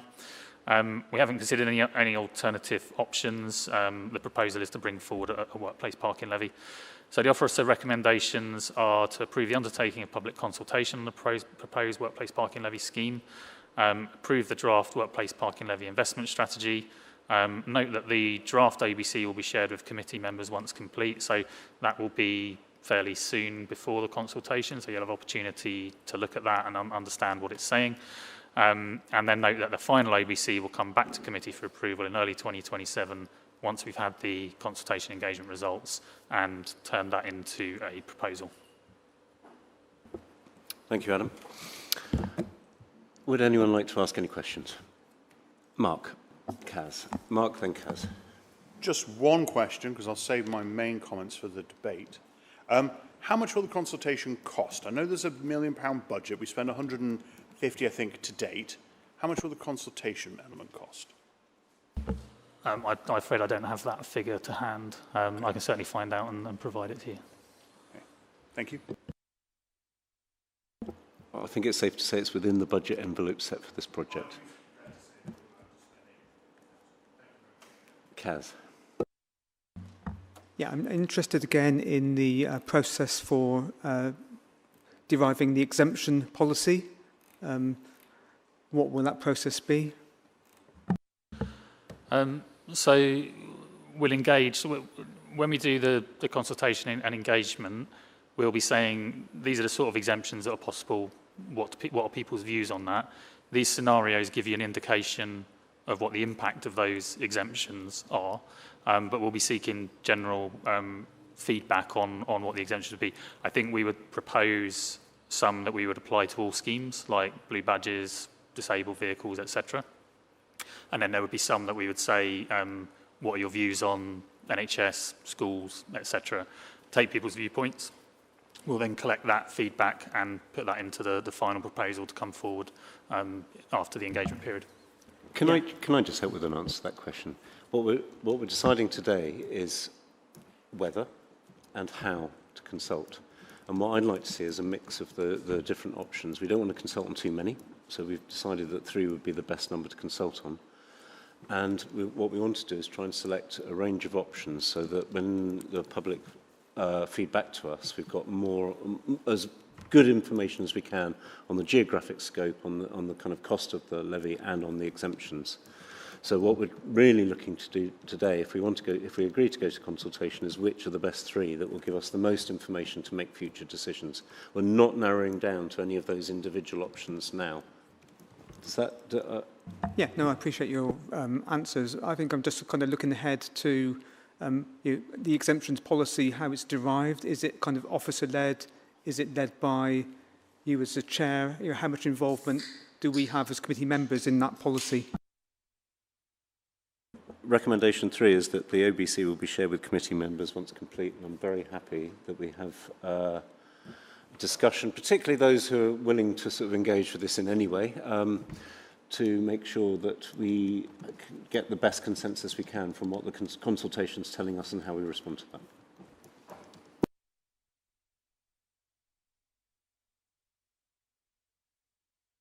Any more questions? It looks like you're making one up right now, Tom. It's whether it's a question or a statement.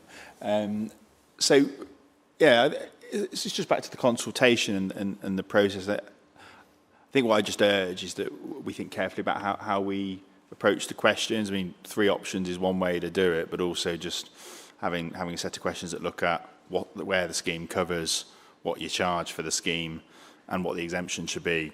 Could also maybe manage it in a slightly different way and might give a bit of a richer set of feedback. So I just think that might be worth considering.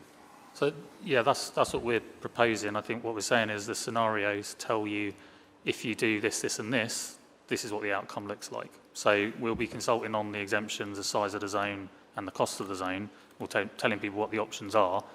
This is what a scenario looks like. This is what a different scenario looks like. This is what another scenario looks like if you put your levers in those different positions. Fine. So you could end up having 3 scenarios and picking a 4th. Yeah. Well, I would. I think there's a fairly good chance that the final scheme is different to the scenarios that are put forward. That's the point of the consultation, is to inform what it looks like. That's helpful clarification. So what we're not doing now is narrowing it down to 3 scenarios, and one of those gets the pick. What we're doing is we're saying we're going to ask about those 3 things. We're going to have some illustrations of to give people an idea of what they're actually thinking about. And then we may well come back with something that's a sort of mixture of all different, a whole new hybrid of those base. So what we're looking at today is if we're going to go to consultation. So that's one question, which I know the answer at least from one person. And but it's also how to get that richest feedback that we possibly can from people. Yeah, fine. Thank you. I've got, I think it was Toby first, then Serena, and then Nick. Well, slightly unorthodox, but it was just to respond on Tom's point, to say that the amendment that I'll be proposing shortly that's been received by the members is to make exactly that approach a bit more explicit in the recommendations. Thanks, Serena. No, I'm simply going to suggest that maybe it's a question that we need to very much ensure it's as transparent and genuine as possible. So I would say that it's a balance, isn't it, between giving enough detail, not tying ourselves in knots, but we will be setting out scenarios, and that will include the sort of exemptions that people might expect, or how rich will the scenarios be in their description, I suppose. So we'll put those 3 scenarios in. I think it would be useful within the engagement process to have an ability for people to look at those and move them around and see what happens. We'll essentially have full detail on the exemptions, the zone sizes, the charges. Then scenario 1, 2, and 3 is what happens if you go there, there, and there. And hopefully people can then interpret what happens when you have high exemptions or low exemptions. But obviously, we'll put explanation in around that as well. And then I think there'll be opportunity to say, what do you want as well? So if you want X, Y, and Z, this is potentially how much it costs. So you could look at that in a similar way.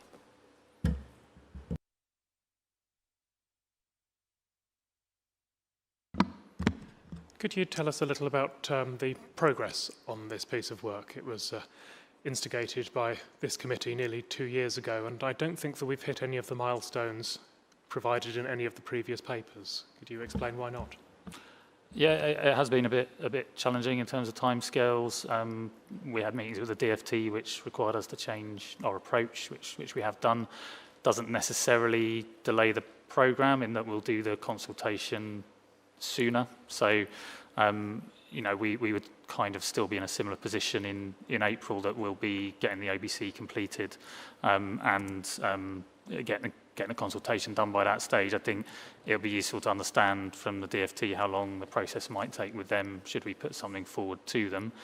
We have had delays in getting information from businesses, which has been a challenge because it's really fundamental to understanding what the opportunity is, to understand the number of spaces and such like. The OBC is essentially, I think, ready. It's just waiting on putting some scenarios in so that you can pump out what the BCR will be and what the benefits will be. You know, we do have to put something into the OBC that is a scheme so that you can say what comes out the other end to give you that information in the draft OBC. And then obviously, once we've got that information, we can turn it into the final OBC.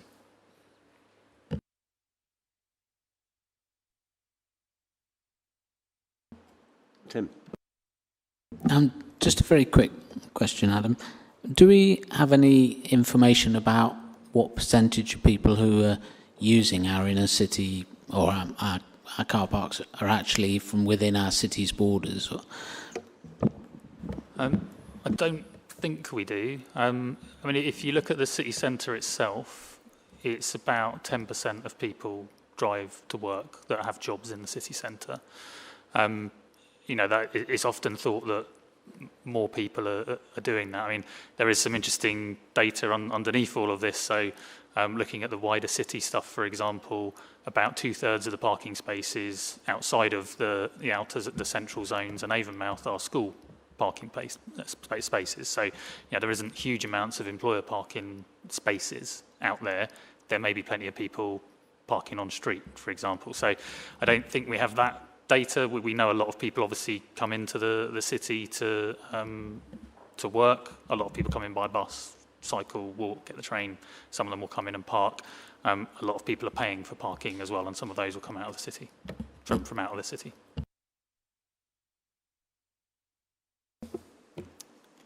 I'm going to move us along to the debate. Would anyone like to contribute to your hand shot up there, Tim, so I'll take you first.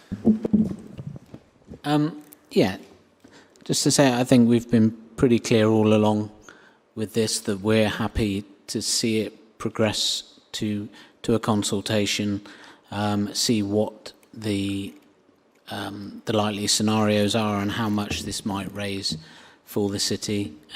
We've also been clear about our concerns about public sector workers, in particular in inner city locations. So it's good to see that that's been taken on board, and we'll be consulting on that. I think when we do the consultation, we have to be absolutely clear about the possible transformational impact of raising these kinds of funds. We're only going to sell this to people if they absolutely believe that we can have a transformative impact on the city, and that things will be very different. And that's, we know from talking to businesses that is all about public transport. And so we're bringing an amendment later which is really just about focusing people's minds on that and not allowing them to see other things in there and think, oh, you're trying to do this or you're trying to do that by the back door. We need to absolutely focus on the big goal. And I agree, Tim. We need to inspire people to get that something really, they'll really notice a difference as a result of this. Emma. Thank you. Yeah, I also agree with your amendment. I think it's absolutely right to be focused. We need to start putting this in terms of what the outcomes are going to be and the benefits. I'm just looking at the sort of initial proposals of ABC, going from like 1,250 to 750.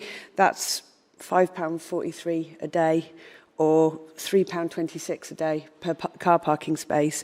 All-day central parking in Bristol at the moment is £6 to £12 privately, or in different car parks, £20 in a council car park, and the Bristol zone ticket is £4.42 a day, so that's £1,000 a year. So I think as well, framing it as making that, if we can make bus travel cheaper, if we can make those options cheaper, if we can make cycling more appealing, but it's, this is already going to be a better deal than people parking in private car parks already. So it's kind of that sort of stepping stone, isn't it? And I think being able to frame that in the consultation of, for this amount, we all contribute to that, and we can actually have really good options. And I absolutely agree they need to be focused on public transport or mass transit, or whatever the consultation says. I don't want to preempt that, because I think it's really important that we listen to what actually is needed, and we don't sort of just go chasing our own ideas. I think it's really interesting for me that the feedback from businesses, if you like, bottom up, has matched what the National Infrastructure Commission said about Bristol, which is that by 2040 we need to get 5,000 to 6,000, I think it was 4,000 or 5,000 more people into Bristol by public transport in order to maintain our productivity and our competitiveness as a city. And it's really interesting to see that businesses are recognising that as well. But of course, we've got Mark Weston, who may want to tell us something different. Thank you very much, Chair. I hate to be the odd man out on this. I don't even know this. I'm a prognosticator. Indeed, I'm going to be a clairvoyant today. I'm going to predict the future for you. I'm sort of a chubby Nostradamus. So what's going to happen on the choice here? I know. Imagine my surprise. I knew you were going to giggle. So what's going to happen here? And I remember this is in 2011, and the Lib Dems ran a consultation too on the future of Dunmail. And what they did is they selected out, they went out to consultation, and they said, what we're going to do on Dunmail, we're either going to build houses on it, leave it as a park, or put a gypsy and traveller site on it. And obviously, they had no intention of going with C. But what they did was they wanted the community bouncing up and down so much that they went, see, we've listened. We've gone with A. We're going to build houses on it. And that's exactly what happened. And what you're going to do here, especially if you go with your choices, it was A, E, and F, I think was your amendment. You picked the two worst, and they're going to see, we've listened. We're going to go with E, because it's slightly better than the other ones. And that's what will happen. Now, if you decide today that you're going to push this through, be aware that that is going to happen at the end of it. You're going to have a momentum that goes with this decision. We spend 150 grand. We're about to spend the rest of the million that does it. Only vote for this today if you're going to vote for it at the end. Because there's a hell of a lot of things I think we can do in the city for 850 grand that I would rather we were doing than this. And when you factor in things like, we're going to include Avonmouth. Let's put all the big car parks in. Avonmouth has sod all public transport. Sorry, poor public transport to that area. My wife works there, and she goes the bus. She's epileptic, so she takes the bus. Driving is not an issue. The bus is the issue, because there's nothing there. There's no roads, there's no there's roads. There's no pavement. There's barely any lighting. What's going to happen here, and we've seen this in the suburbs too much, is you're going to use Avonmouth as a cash cow and fund stuff in the centre, because that always happens to us, again and again. So I'm voting against this today. It's not a better deal than, private car park, because at the moment people aren't paying anything at all. So you're going to clobber the businesses or you're going to clobber the workers. You're going to clobber someone with it. It's a bad idea. The workplace parking levy will hurt the city. Our neighbouring authorities won't do it, and the businesses will just bounce over the border where it's easier to do it. We're going to be talking to ourselves and costing ourselves. I'm voting against this. This shouldn't see the light of day, and I urge others not to do it too, because once we've sunk money into it, we're damn well going to do it at the end. Better to kill it now. Thank you, Chair. That's great, Mark. I think the fact that there is not a good bus service in Avonmouth is exactly the point of what we're trying to do here. Tom. Yeah, I mean, Councillor Ipperton covered quite a few of the points earlier. I think we're happy to see this go to consultation, and then we'll see what the public think. It's this novel concept of trying to listen to what the public think in the city. Mark, yeah. Well, we'll hear what they've got to say, but I think the one thing we have been clear about, as well as the exemptions and concerns over the impact on public sector workers, is about where this money goes, because in Nottingham, it was used in a way that has delivered a transformative impact, right? Extended the tram line, supported, they held on to their municipally owned bus service, and supported that as well. And, so where this money goes, if there is support for it, is as important as the costs of it, because I think it does need to be clear that it's going to deliver something transformative. This can't become a transport department /fund to just fund pet projects. It's got to be genuinely transformational in terms of what it's going to deliver, which is why we've proposed an amendment to sort of narrow down those options, at least what will be looked at. And, we want to see a municipally owned bus company return to this city if we can find a way to make that work. We obviously want to see mass transit move forward, and this is potentially an opportunity, if the pitch is right, if there is support for it, for that to happen. Thank you. Kaz, then Serena, and then Tim again. Yeah, I can kind of echo what has been said by Tom, and there was a reason I asked about exemptions is because I'm concerned about the impact of a workplace parking levy of some of my residents in South Mead, who are some of the sort of 10% most deprived in the city, people who might need to rely on a car to get to work. So I'm looking forward to the consultation, but I did submit a motion to full council next week, which won't be debated, talking about inequality in the city. And we've heard about public transport to Avonmouth, for example. So, I'm keen that we look at affordability issues on public transport, and for those with limited income as possibly one of those exemption things. And on page 633 it says improvements to public transport received the strongest support, with 73% of respondents indicating they would be strongly or moderately beneficial. I think that would go a long way to helping some of these people in these deprived communities on the suburbs of our city if they had better buses. So, yeah, that's my statement. Coming back to the consultation, what we do need to be very explicit about is what's in it for businesses. So we have to have a very clear narrative. It's about getting most people into work without problems. It's about not holding up deliveries because fewer people are driving. We've got to be very, very clear on that, I think, how we do that. And then also looking ahead, and I know I'm skipping ahead a bit, looking at other exemptions. So if we had, say, a wider workplace levy, we might be able to support hospitality businesses who, not many do, I suppose, but have over 5 parking spaces. So particularly thinking of Central and my ward, actually Clifton Down, so nighttime economy uses as well, where people are having to travel back at night. So we just, I think, got to look at all of those things in the consultation and then looking ahead to what sort of exemptions we could make. But I think getting back to what I was saying initially was that the messaging and the explanation to businesses and what's in it for them, this is not punitive, but this is an advantage, is really important in consultation.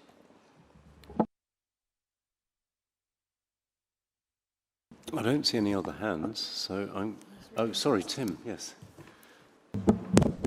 Yeah, I was just going to mention, Joe, obviously this committee's had quite a turnover in the last 18 months or so. So I was just going to mention the fact that we did actually go to Nottingham and had a very useful 2-day introduction to the workplace parking levy, how they brought it in, and the benefits it's delivered to their city. And I think there's probably only 3 of us left who went on that trip. I'm not going to suggest we go again, although that would be lovely. but yeah, it's worth letting everybody know that we've done quite a lot of background into this, and also just to reiterate what they said in Nottingham is that you absolutely have to have a big ticket item to hang this on. That's what people buy into. So, you'll probably hear me say the word transformational at least another 30 times before this eventually goes to a vote.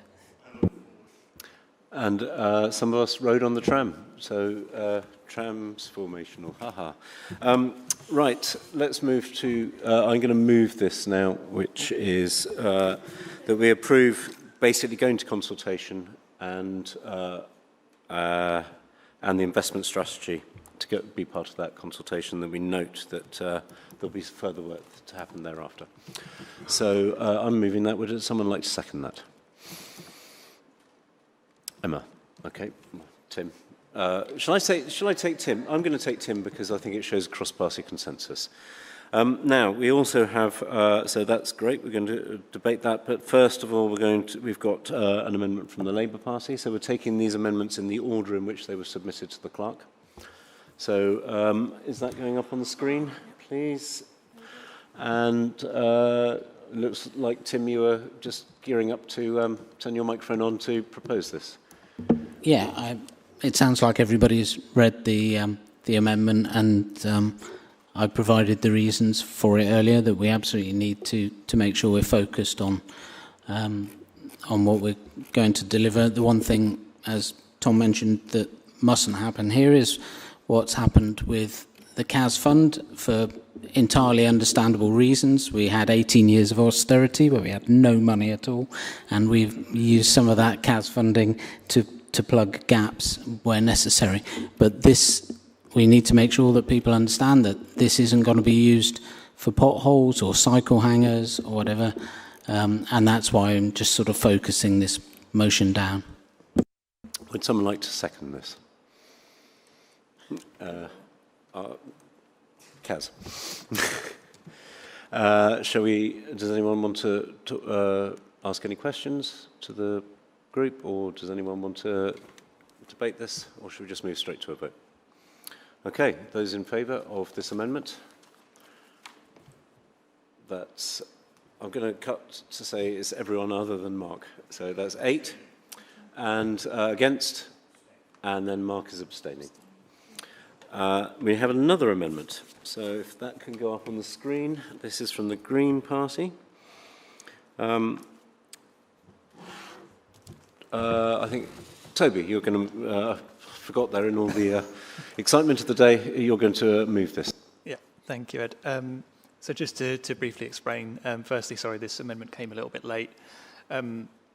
I think it's been clear from the debate today that we all want the consultation to remain open-minded in terms of the different permutations of things that could come together to form the final option.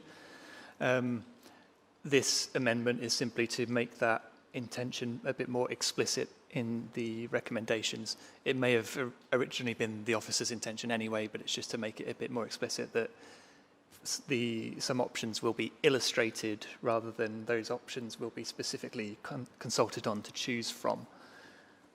We've also amended the options that will be illustrated to options A, E and F, just to give a broad range of of the different combinations of things that could work together to make this proposal. Again, it's not a choice between those options only. We just think it represents a useful illustration for people about the different levels of ambition and the different combinations. Then the final part is that that we all agree that this consultation needs to be done really, really well and properly to illustrate to people how the the carrot and the stick can work together. So it's to make sure that that consultation and the form of that consultation comes back to the party leads on this committee, not the global party group leads, but the party leads on this committee will get sight of that before it goes out to the public. Would anyone like to second that? Nick. Thank you. Yes, I'm happy and quite keen to second that, because I think it does importantly clarify that we're consulting on illustrative options, not just three, which the officers said they were to be illustrative, but we've got to be careful about what the text actually says. And I do support a workplace parking levy, because free parking provided by employers is a perk for their staff, but there is a detriment to other residents of the city caused by congestion from people coming in to take advantage of that perk. So I think a charge is an appropriate deterrent and also creates us a fund that we can use for mitigation against congestion. But that kind of intervention, I think, needs to be targeted to where the harm from congestion is greatest and where there is alternative transport methods. That's why I think it's important that we do consult on option E, my preferred, that focuses the workplace parking levy on the city centre. So that, alongside the others which Toby has selected, I think gives us that broad range that demonstrates the possible outcomes from this consultation. Thank you, Nick. Mark, if you don't want to come to the meeting when we sort of finalise the details of the consultation, you'll be invited. You'll be invited. You may want to come and make sure that we're doing the best consultation we can, given that we're now we're heading in, appear to be heading in that direction. But if you decide to decline that appointment, I don't think anyone will be upset. Did you want to say anything? You don't get off that easy. I'm coming along. Good. Did you want to say anything else, Mark? No, I mean, I've already said it. I think we're about to sink hundreds of thousands of pounds unnecessarily. Anyone else want to say anything? We've got this amendment now, so we should move straight to the vote. So we're now asking for that amendment to be put as an additional recommendation in the report. All those in favour? That's 8, and no one against and 1 abstention. So now we move to the... that's carried. That's carried 8 votes to and 1 abstention and no one against. Just make sure I get that exactly right. So we're now voting on a doubly amended motion. We've taken out a couple of possible investment items and focused it much more on buses, thanks to Tim. And we've made it much clearer that these are indicative options and actually changed the indicative options.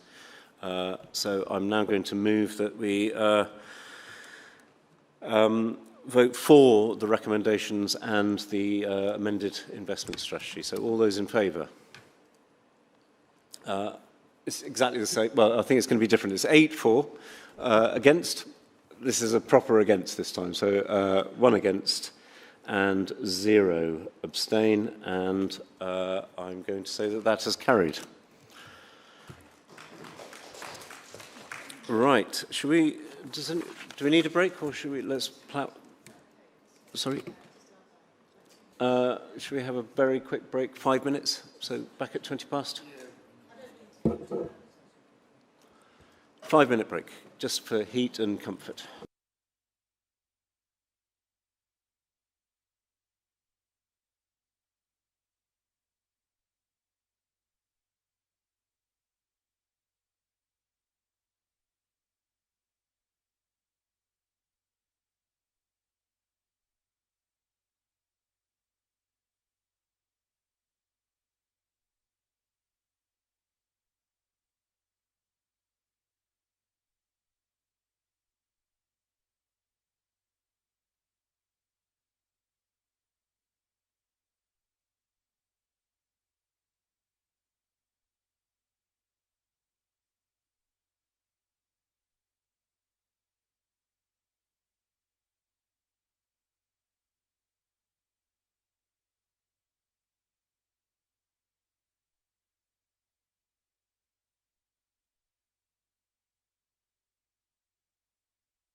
Oh, I said that with the microphone on. So, back to agenda item 9, the Bristol Regional Cycling Hub approval of full business case. This is a key decision because it's a spend of over £500,000 and impacts 2 or more wards. A vote will be taken at the end. The purpose of the report is to seek approval for the full business case to be submitted to the combined authority, and also seeks approval to begin procurement for the main construction works and start early works to discharge planning conditions and reduce the risk of project delays in line with the previous decision to accelerate CRSTS projects. So Adam, over to you once more. Yeah, thanks. So the purpose of the report is to approve the full business case, commence procurement for main construction and commence the early works. I think just before I start, I suppose we bring a lot of papers here that seek funding for physical infrastructure, tarmac, building cycle routes, etc. This is about enabling people to learn to ride and getting people to ride in the first place. And that's equally important. Behaviour change is a very valuable thing. If you can get people cycling early in life and even later in life, that's half the challenge. Putting a good cycle route in is one thing. If people aren't confident cycling, they still won't use it. So the cycle centre, we think, is really fundamental to the wider offer that we have and the wider strategy that we have. The proposed centre will be obviously a strategic flagship investment as part of the CRSTS programme. The OBC was approved by the Combined Authority in March of 2025, and we got planning permission approved in April of 2026. We do have the existing cycling centre in Hengrove. That site is currently planned for housing, so it's always been a temporary site, and we've always been looking for a permanent site for the cycling centre. The site we're proposing is a former historical landfill site where there was uncontrolled waste disposal between the 1950s and 1970s. If you look at the land remediation reports, you will see that there is significant pollution in the area and it's not properly capped. So there is a kind of strong risk of human exposure to harmful contaminants from those pollutants. And in the event that we didn't approve this approach, the council would likely have to be looking at remediating that land in some way. The site is very accessible from the local transport network, so it's close to Junction 18 on the M5. It's also adjacent to a national cycle network route, and there are other CRSTS schemes that are improving connectivity into the general area, and we would like to be looking at enhancing public transport options around the area as well. So it will expand our kind of capabilities. So the current cycle centre is quite small. This will be a much bigger facility with differing types of options. So there'll be a kind of fixed track. There's opportunities for bikeability training. There's also opportunities for events. A much larger offer that will be very much a regional hub for people to attend. We'll obviously look to boost levels of cycling and physical activity in the city and the surrounding area. Providing cycle training is a key function of the centre. We do it currently at Hengrove and various other locations, but we will be delivering the bikeability training for SEND pupils in the region, as well as for pupils attending mainstream schools and nursery settings. Disabled adults will also be able to continue regular cycling activities as they do at the current site, and we'll be improving the NCN adjacent to the site. There'll be bespoke sessions for families and individuals as well to learn to ride and improve their skills. And we have a lot of cycling instructors working for us that will be available to teach people how to ride. There's also lots of learning opportunities and, as I say, opportunity for competition events as well. The budget for the scheme is 15.6 million. That's from the rebaselining. 2.1 million of that has been approved to date for developing the project, so we have 13.5 million remaining. We are anticipating delivering the project within that budget. There are operating costs and capital costs provided in the FBC and the associated documents. You will note that the WSP estimates are higher than the budget envelope available. The BCIS estimates are lower. We are currently in a value engineering process to reduce the current estimated cost of the project, and we're confident we can get to around the budget that is being requested. If it comes in more expensive than that, then obviously we will come back to committee to seek additional funding to deliver the scheme. We will, however, be bringing forward the early works as a separate package, in essence. So the approach the combined authority take with early works is that it needs to be something discrete, something that will enable acceleration of the wider project, but also something that, if the wider project for some reason does not continue, is still of value. So obviously the remediation works will remediate the pollution and make the land usable again, which I say usable again, obviously it's used at the moment, but there are significant issues with it. So it is a discrete package that ought to be acceptable through the early works process and will enable us to advance the scheme more quickly. Just to comment on the revenue funding, the expectation is that year one there will be a small shortfall in revenue funding, so the spend will slightly outweigh the income. The projection is that by year two that will be reversed, there'll be a small surplus, and then going forwards to year 3, 4 and 5, that surplus would grow to around £200,000 per annum. We believe that to be a conservative estimate. And any surplus that is generated, we would seek to ring fence for reinvestment into the initiatives put out by the centre, particularly outreach to local users and those in more deprived areas, to provide them reduced offers to use the centre. And obviously we would look to work with local councillors on those initiatives.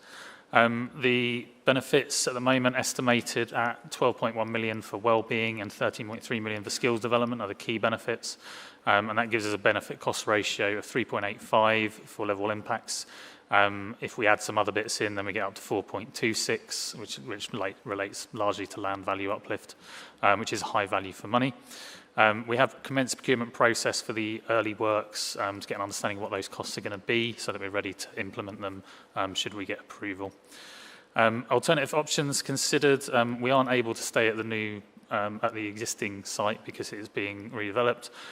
We looked at a number of sites. Some of them were available and then weren't available. Others are quite challenging, and this site has been found to be the best site available that we can make use of for the centre and a good location. So the recommendations are to approve the full business case and its submission to the combined authority for approval, approve the commencement of the early works in advance of the full business case approval by the combined authority, and note the intention to use anticipated budget surplus to support inclusive and affordable access as appropriate. So contractual ones, authorise the Exec Director in consultation with the Chair to take all steps required to procure and award the contracts for the construction and delivery of early works. Authorise the Exec Director in consultation with the Chair to take all steps required to submit the full business case to the MCA for approval, and subject to securing the funding to procure and award the contracts for the construction and delivery of the Bristol Regional Cycling Hub. And then finally, to invoke any subsequent extensions and variations specifically designed in the contracts, should those be necessary.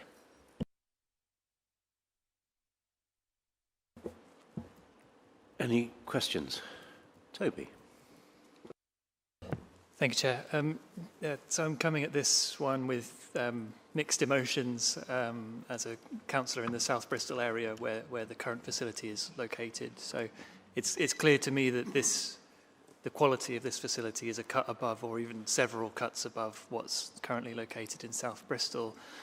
But clearly it moving a long way away will have some impact on the current users of that facility in Whitchurch.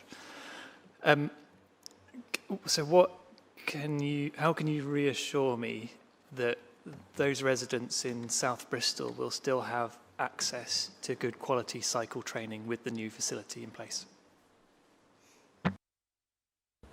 So cycle training is not just delivered at the cycle centre currently. We deliver it in a wide range of ways, particularly engaging with schools and such, and we will continue to do that. I think the opportunity that this centre offers is to develop a kind of much bigger, wider offer and ecosystem that the centre can be at the heart of.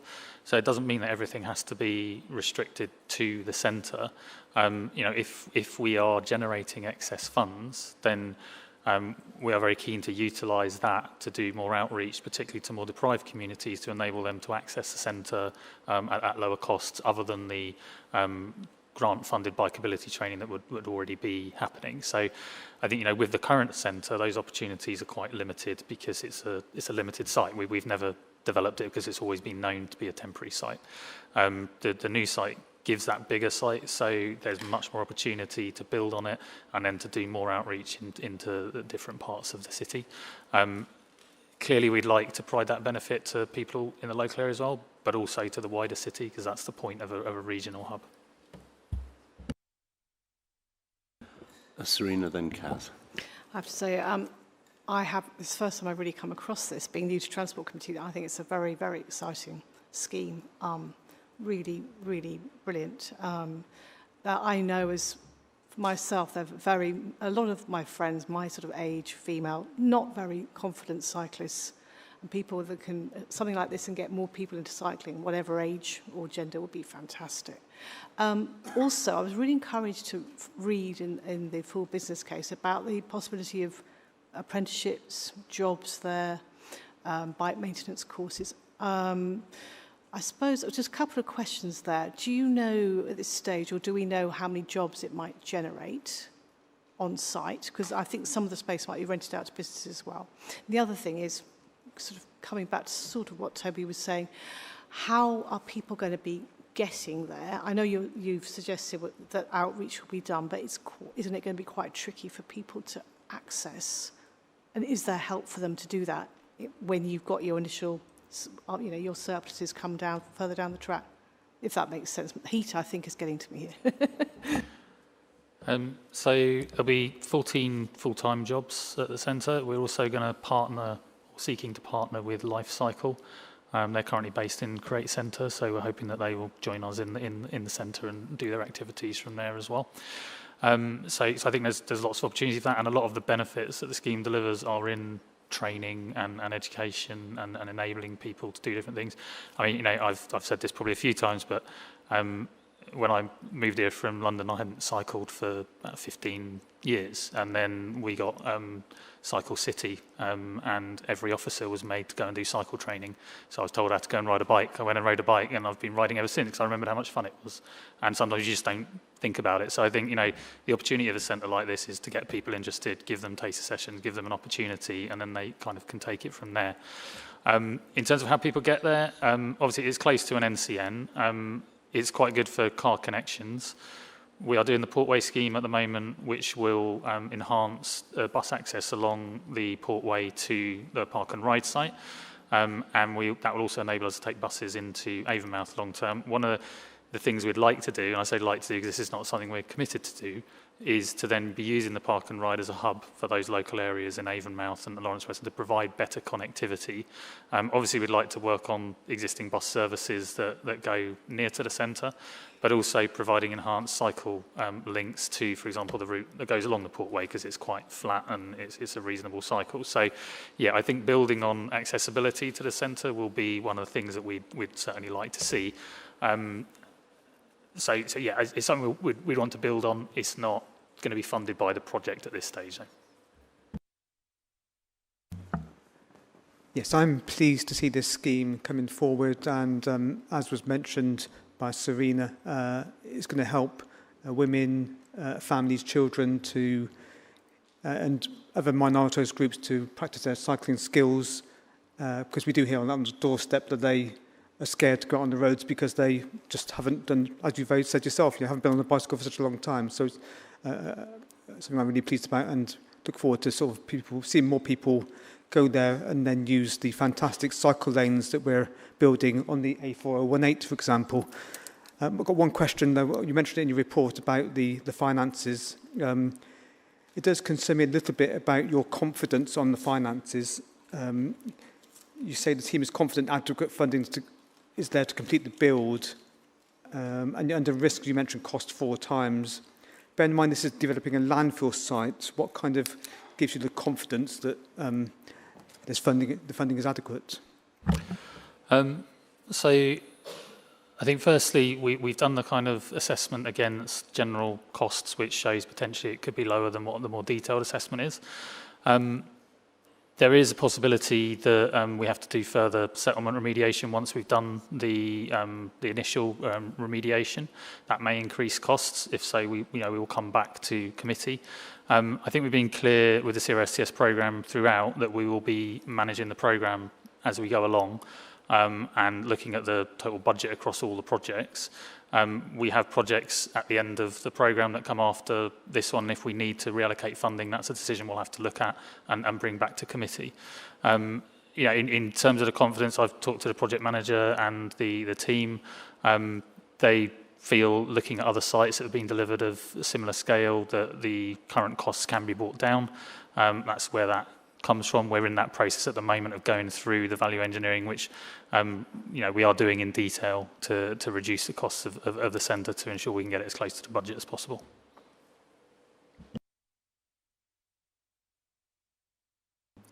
Actually, Chair, mine is a statement rather than question, so I can wait till the general debate if you want. Nick, did I see your hand? Yes, it's a very similar point to Kaz. I note from the report that the total that WSP think this is going to cost is 19.7 million, and what we're allocating is 15. And yeah, but believing that you can take a quarter of the price out as well as remediating contaminated land is really ambitious. But if you're saying that you can do it, then we'll look sceptically upon it if he comes back with a budget increase in a few months' time. So I think you're going Nostradamus on us as well.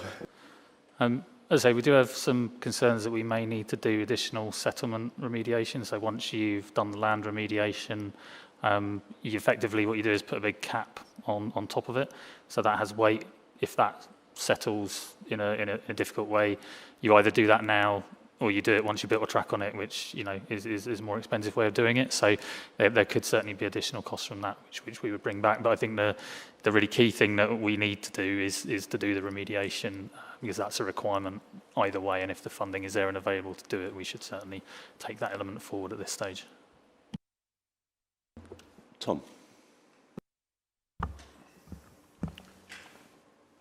Yeah, I share the concern about the value engineering, just in terms of your ability to get all that done and the potential risks with the land remediation.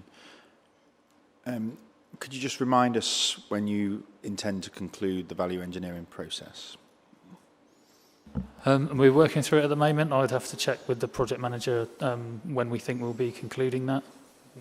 Weeks, months, years?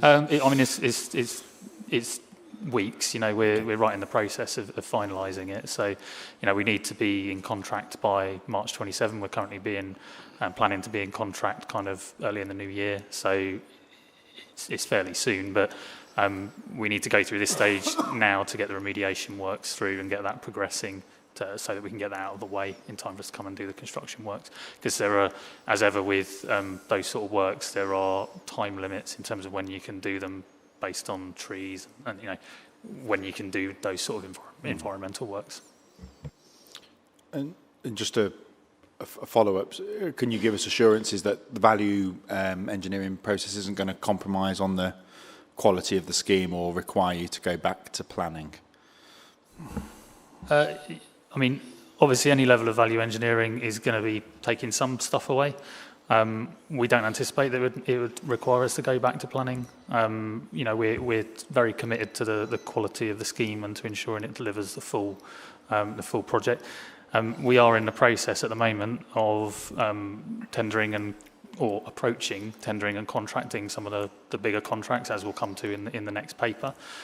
So I'm not saying it's a moving picture, but there's a lot of things happening at the moment in terms of the wider CRSTS programme budget. So we'll have to consider all of those against all the schemes that we're proposing to doing, and potentially cut our cloth appropriately across the programme. Okay. But any decisions on that obviously would come back to committee. Sean, you wanted to add something? Yeah, obviously part of my role is dealing with the contractors directly and their directors, and just to let you know that a number of the contractors are looking at this scheme very keenly. So that tells me that they're going to be sharpening their pencils to deliver it to win the tender, which is good for Bristol. Okay.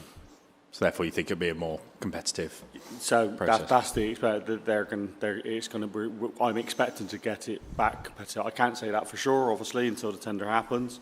But with my dealings, quarterly meetings with directors of the contractors that we use, they are very keenly looking at this and asking me, when is the tender coming out, Sean? We want to make sure we put our best foot forward.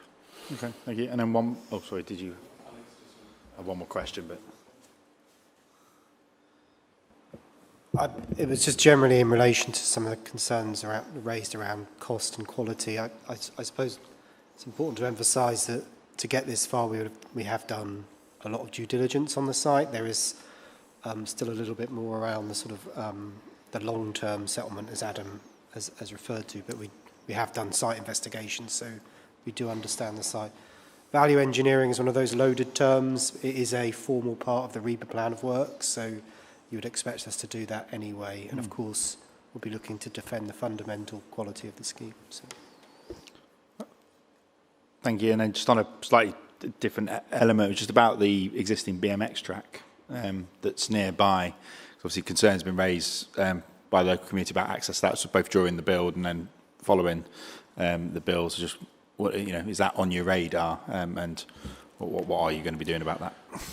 So access to the BMX track, when the scheme is in place, will always be available 24/7 via Henacre Road and via that entrance point. There is also an entrance from an existing path which the car park will cut across.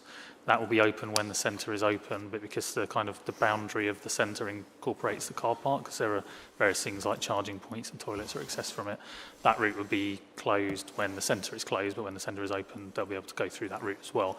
But there will always be an access route available 24/7, 365 days a year to the bike to the BMX track. Obviously, during construction, we will do everything within our powers to keep it open, and I don't see why we would need to close that bit off, but I haven't designed exactly how it's going to be built yet, so I'm assuming that will not be a problem, and we will give every endeavour to ensure that that access is retained at all times. Great, thank you. Would you anticipate that going into the contracts and ask people to do that, or is that in terms of the method statement? Yeah, unless there's a really good reason as to why for a short period of time you have to close that section, I can't see why you wouldn't be able to always access it from there. But as I say, we haven't figured out exactly how we build it yet. So I think just make sure there's some really clear communication on that from back to local residents, community organisations. It's just been flagged with us and flagged with the ward councillor, so I'm passing the message on. Thank you. I'm going to move us to, I'm going to move this. So I'm sorry. Yes. Sorry, we've only done questions, haven't we? We now need to move to the statements and any debates. So, Mark. In a shock to everyone, this probably won't be that contentious. I actually think this is a good scheme. I like it. But of course, I understand where Toby's coming from. I think if you're a councillor in the south of the city, this is with a note of sadness. Whereas if you're a councillor in the north of the city, you're probably like, hurrah. So I'm good with this. I would say no one is going to get to it by using the cycle lanes on the O4 and 8. That's a logical route. On the bus connections, 3, 4 and 40 do actually go very close to it. So there are fairly good bus connections to it. There are existing ones. They could obviously be beefed up, but the accessibility is probably less of an issue than you think it would, particularly if we can get the connection to the park and ride. I am somewhat nervous when it comes to the budget. Time will tell. Often there's that optimism bias when it comes to it. So if you'd told me it was 19 and it comes back at 20, I wouldn't have been shocked. To see it's 19 going down to 15 does make me a little nervous, but we will see whether our pink-shirted Nostradamus in front of me is actually right on this one. I fear he may be, but it's a good scheme. We should go for it. Would anyone else like to make a comment or a statement about this? I think that will be... Tom. Just briefly, it's a brilliant scheme. It's going to be significant investment, really improve the opportunity for people to learn to cycle. So it's brilliant. And I think I just echo just making sure we do think how people can access both the centre but also other opportunities to learn to cycle across the city. And you know, it kind of links actually with some of the other stuff we've been discussing tonight about, you know, buses, bus access, supported bus routes, and we just need to make sure we look at all that in the round so that, you know, people in other parts of the city don't feel like they're losing out because we're getting something really good up in the north. Right, I'm going to move this then. So I'm moving the recommendations that this committee approves the full business case, commencement of early works, and notes the intention to use the anticipated budget surplus to support inclusive and affordable access as appropriate, and all the usual delegations for contracts. Would anyone like to second that? Tim. And let's have a show of hands. So in favour? Hold on. Oh, sorry. Oh, yes, sorry. There's a Labour amendment. So who's proposing this Labour amendment? No, thank you. So we had hoped this would be before you all earlier, and it was submitted in good time. There's just been quite a bit of wrangling over the exact wording, particularly for the bit about the BMX track, which I was just asking about.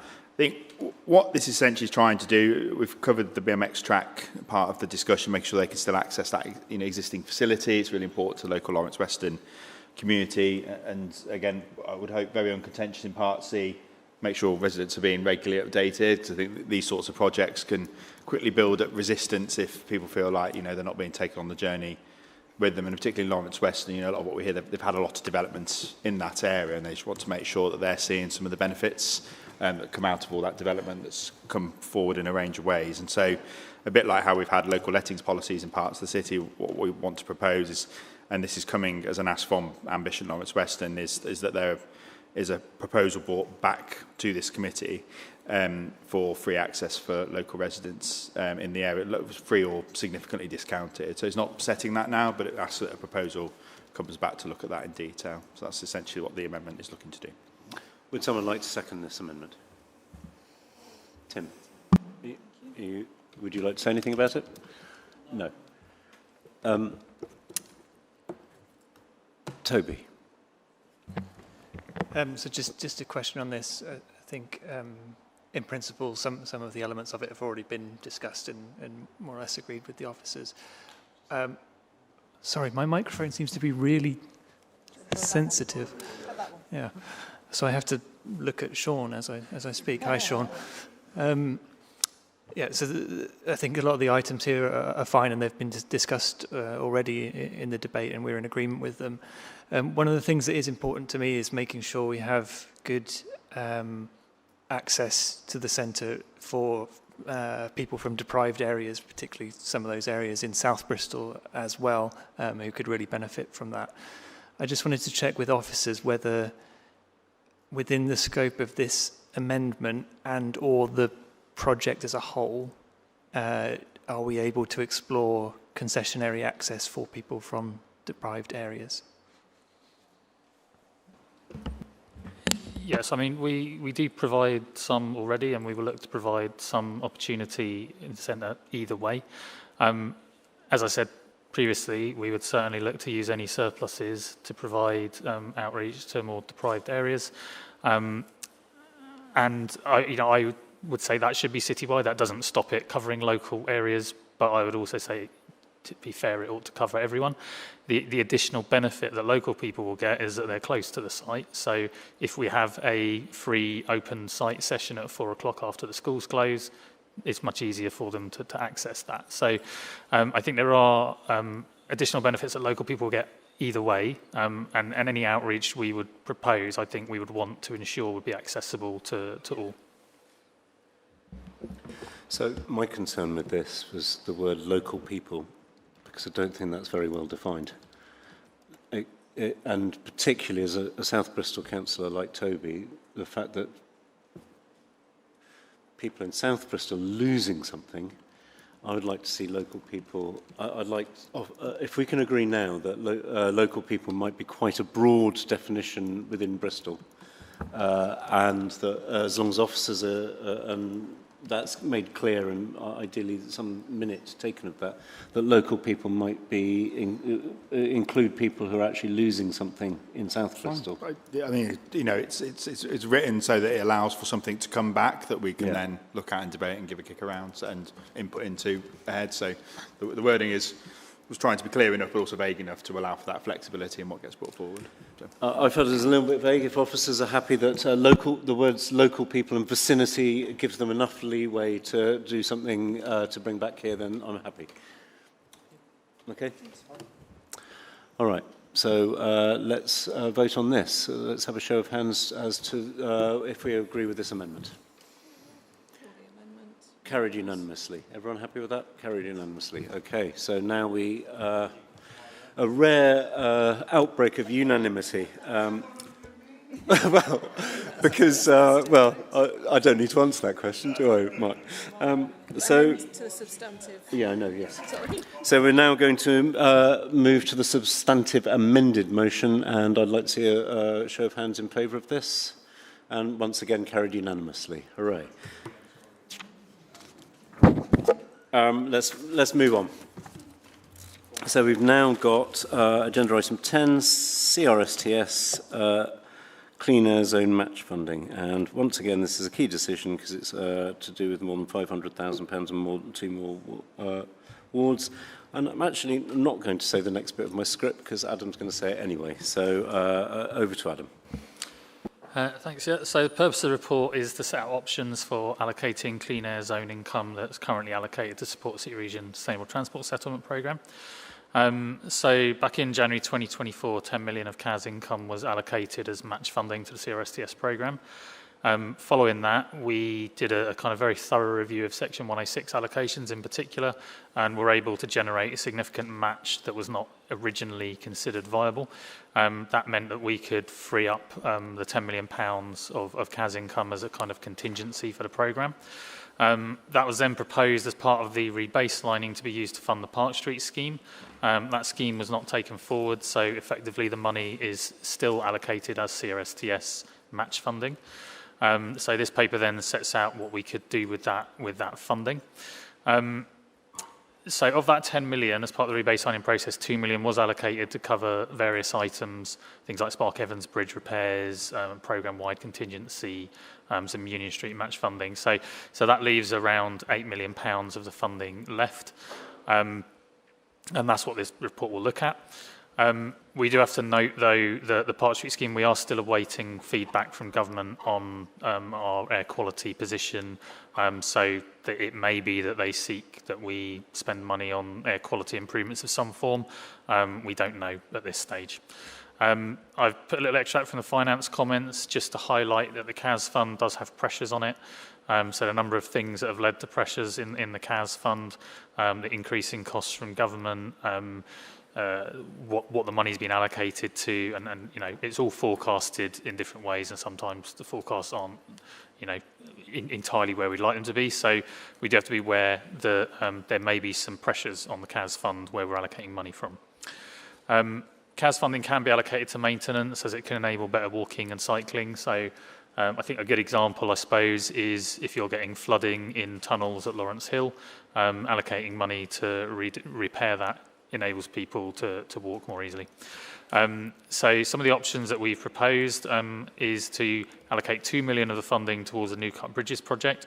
It's useful to note the New Cut Bridges project is part of CRSTS already, so it fits very well with CRSTS match funding in that way. That is money that we are proposing to allocate straight away because there is an urgent need to complete those projects that are already in process. We are then proposing to allocate a further £2 million towards preventative maintenance programmes.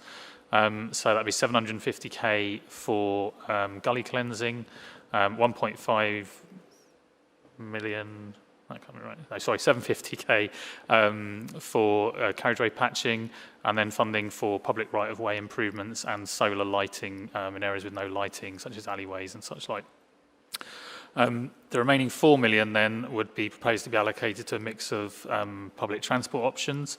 So there's 3 detailed options there and then a more general one. So increasing frequencies on bus services with a current frequency of 30 minutes, reduce fares for day rider tickets or similar fare proposals to enable interchange, a new orbital city centre route, which is the yellow route from the Bristol city centre framework. And the other one would be then any options as developed with committee members prior to the final sign-off of the report in February 2027.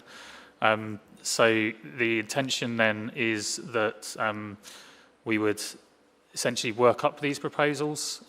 We would review the budgets. So the CRSTS programme was rebaselined recently, so we've got a reasonable degree of confidence in prices.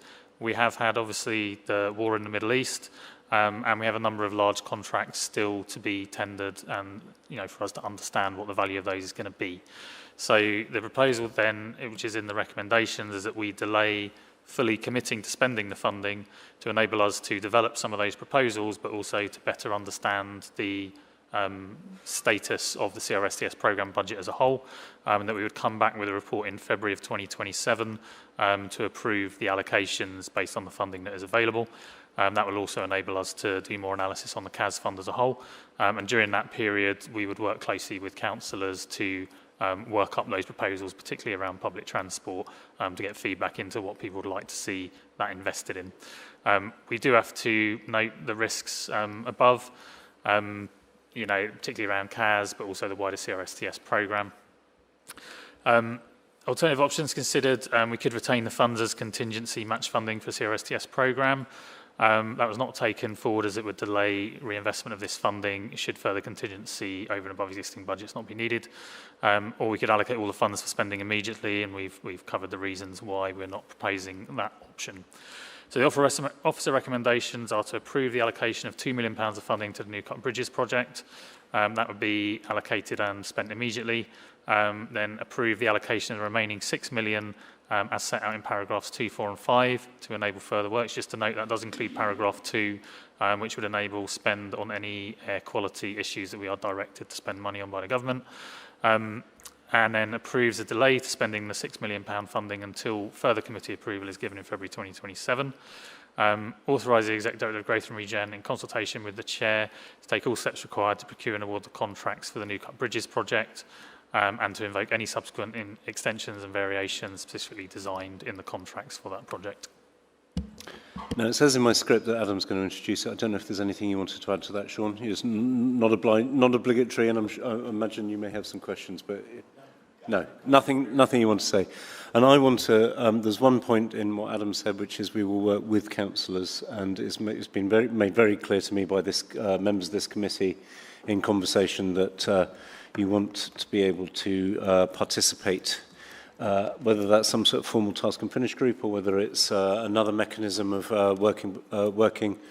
I am really happy to make sure that we don't just bring a paper with a load of suggestions that you don't like. I'd much rather use the time that we're buying, quite literally, for this, with this decision to actually work and try and get some sort of consensus, because I think that's the best way to go about it and the best thing to do.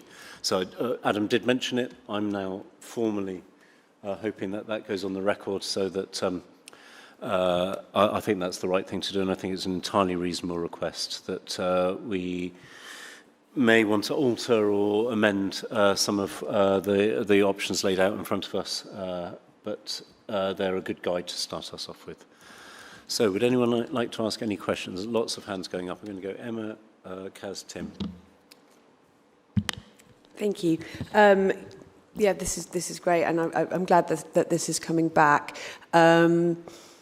I think, obviously, there is a task and finish group coming up around women in transport and safety, and so that's something where I could see these lights being really valuable, because something we hear a lot is that women don't feel safe walking at night because of street lighting. So could that potentially be a bit of crossover work between this piece of work and that task and finish group? Is that a possibility?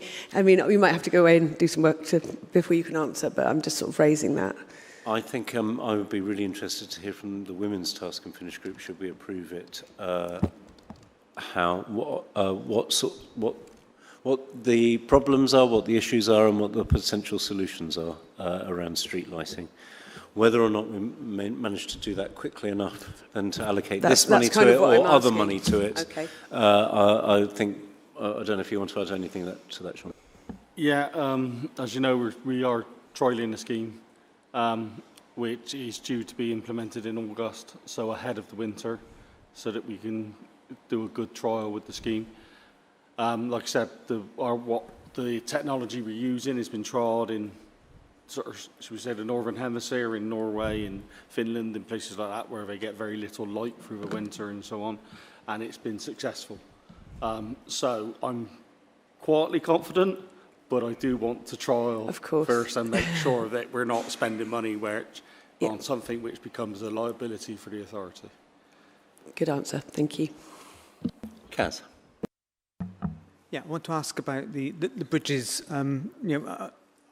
I've been down to see the good work being done, as has some other councillors on this committee, and I recommend a visit to any other new councillors on the committee to see the great work that's being done. I love the variety of our bridges, and I respect them as the connectivity in the Transport and Connectivity Committee. My question is about the many transport projects where we see mission creep and or insufficient budget, particularly related to bridges, but maybe other things as well. And it goes back to the sort of budgeting thing. I'm just wondering, I'll be a bit blunt maybe, how good are you at budgeting for projects? And what I would actually like to see is maybe a bit of scrutiny of this in terms of a list of recent transport and highway capital projects and showing the variance compared to the original budget, maybe from the last 4 years or so, just to see how good you are. Okay. Yeah, bridges is challenging. Until you actually strip a bridge back, you don't actually know what you're going to come across. And as you would have seen in the appendix, Vauxhall Bridge went from an estimate of £2 million to 5.7, but we're only asking for an extra £2 million. So and we've done a significant £1 million worth of repairs on Brisbane to Newbridge. So whilst I appreciate what we've done is actually expanded the scope of the project, because that was money which we felt was available at the time. And we were trying to use the contingencies, because we did put quite a lot of contingency because of how volatile bridge works can be. So yes, I appreciate it's an extra budget ask, and I understand those concerns. But when you consider one of the bridges has gone from 2 million to 5.7 million, it's actually, and we've had to replace 80% of it, when the option and the recommendation from the consultants was demolish it and build a new one for 20 to 30 million. And we've actually managed to save the bridge, quite an iconic bridge, should we say, for 5.7 million. Whilst I appreciate where you're coming from, actually the team have managed to make very good value out of that. I think when the decision was made to increase the scope of the programme, it was done as a risk, but as an informed risk. So I think at the time, with the information had, it was the right decision to make sure that we were doing as much as. Yeah, it was the funding which was available at that time. So Bathurst Basin was never on the list, but we did inspections and realised that we needed to invest in that bridge quickly, and there was funding available within the contingency. So that's why we brought that forward, and it was approved. But obviously, hindsight, we didn't know at that time that Vauxhall Bridge was going to go from 2 million to 5.7 million. So, like I said, it was at the time the right decisions. I appreciate there's extra funding needed, but bridges are volatile like that. As I say, as an engineer, I love the work you're doing on the bridges, and I really do appreciate seeing them finished and half completed as well. My point was really about, just maybe looking back in the past, maybe sort of lessons learned, so that when you come to budgeting in the future, you can kind of dial that in. And I'm kind of asking for an action to maybe look at past projects with maybe a table. I think that's a fair ask. I think that's fair. I think maybe in my hindsight, I maybe not use the contingency of a project to try and do something urgent and actually say, we've got this, and maybe highlight more in the point if we do use that contingency, there could be a possibility that I may need to come back for funding. Absolutely accept that learning, and certainly we'll take that on board going forward. I think that's really valuable, Sean, thank you. And I think it's worth saying that the sort of work we're now doing on the new cut walls means that we hopefully will minimise the number of times we've got to come back for emergency funding because something's about to collapse. So I think there's been a lesson learnt in another way, isn't it, is the thorough investigations as when we know that there's a risk there. So on the flip side, the Gateway, where you guys have, the committee's approved funding, we've actually saved significant funding from that actual project. That funding will need to be used further down the new cut for more walls, but the cost of what was that project was initially estimated at is come in. The team have managed through value engineering and using innovative techniques have actually brought it in £1 million under what we initially thought. So it does swing in roundabouts, but that's structural engineering, and as an engineer, I'm sure you will understand where I'm coming from with that. Tim. Thank you.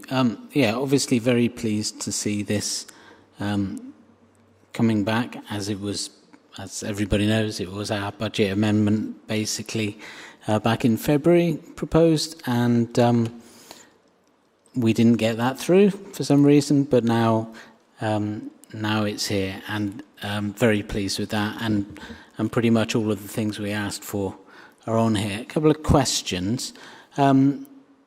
First one with the bridges, it says, should other CRSTS funds become available, the 2 million could be returned to the CAS pot. Could we have a guarantee that it would be returned to this CAS pot as opposed to general CAS and then available for other things, or a commitment that you'll try and do that? So should, for example, we come in £10 million under on CRSTS, then yes, absolutely, this money and the other 2 million that was already allocated potentially could come back into the CAS pot. It would come back into this CAS pot, so I would say yes, but you need kind of wider discussions about the CAS pot and decisions on that. Either way, it would come back to committee for you to make decisions on. I mean, I can see the sort of amount of money sort of dwindling as we get further down. So if any other, if any of the 2 million can be repaid, it would be great to boost this back up to where we thought it would be. I think my guarantee, I think it's very difficult to make guarantees because there's a lot of uncertainty at the moment. My guarantee would be that we would respect the current allocations, and we have to, set out either by Cabinet or Committee for the CAS spend, and would only ever change that but through this committee. So the guarantee would be that we respect the current allocations. My concern is that the war in the Middle East is putting pressure on construction contracts, and that may be an academic, if. It may never happen. We heard the concern earlier about returning money to government, so I certainly would rather see it go into this pot than give it back to the government, even though I'm sure they'd be delighted to have it. Absolutely. Looks like you're poised to say something. No, it looked like you had that kind of... Only to say that we've done literally this week, we've done some analysis of the impacts of the Middle East war, and it does appear that contract prices are likely to go up between 10 and 12%. So that... Yeah, so I mean, obviously, what's gone on in the last couple of days affects. So it is a moving beast, but at the moment, I'm hoping it's going to come in around 10%. So, the big concern obviously is that the amount of money from my point of view, the amount of money for bus services will dwindle by the time we get to February. We've got a commitment to look in advance at how we can spend that money, provided it's still available. Will we be able to... One of the things I'm looking at on here is we've got the 750k, for instance, for gullies, but I know, that, having spoken to Sean, that we're already doing a lot of gully work, and the likelihood is that money will be spent at the end of the year. So I'm wondering if there is room for a certain amount of money to be guaranteed that we can spend in time for the April bus changes, even if it's not, because what we're likely to do is spread this money over sort of 3 years anyway. I'm going to suggest that we're going to have to come up with a really clear set of priorities, because I suspect this 10% is going to erode the amount of money we've got to play with. I think the money that's going into gullies and line painting and various other things now is as a result of the, was it a Lib Dem amendment to bring forward the maintenance money into this year? So that will not be available because we're honouring that Lib Dem budget amendment. So I think the short answer is we're going to have to come up with a really clear set of priorities, and so we can tailor what the available money to and be clear about what the list is and work down until we've invested it wisely. Tom. I guess just linked to what Councillor Rifton's been saying, it's that point of February seems quite late in the year. I think particularly for buses, when you've got certain points in the year, you can do your changes and have to make the decisions. We're too late for April, aren't we? If it's so, Tim and I are going to discuss the best way to work through what we want for buses, and it may be that we need to bring something back, because if we're going to get anything registered for April next year, that means that you'd be having to tender it before Christmas. So we may need to. There's quite a lot of water to go under the bridge, repaired bridge, hopefully, and we may need to come back for delegated authority to at least go out to tender, even if we're not clear about the. May be quite a dynamic situation. So we'll definitely be looking to manage that, and I think Tim and I will be having conversations over the next few weeks about the best way to do that. Yeah, okay. Just my concern is that the officer recommendation is pretty rigid. Number 3, because it's in February 2027. You've given yourself no flexibility with that wording. Frankly, by the time all the tenders are in for CRSTS and we've let them, that's already going to be quite tight to bring a paper. Okay. Because that's the key driver here, is getting those CRSTS contracts in place. Any more questions? Yes. I have a couple more.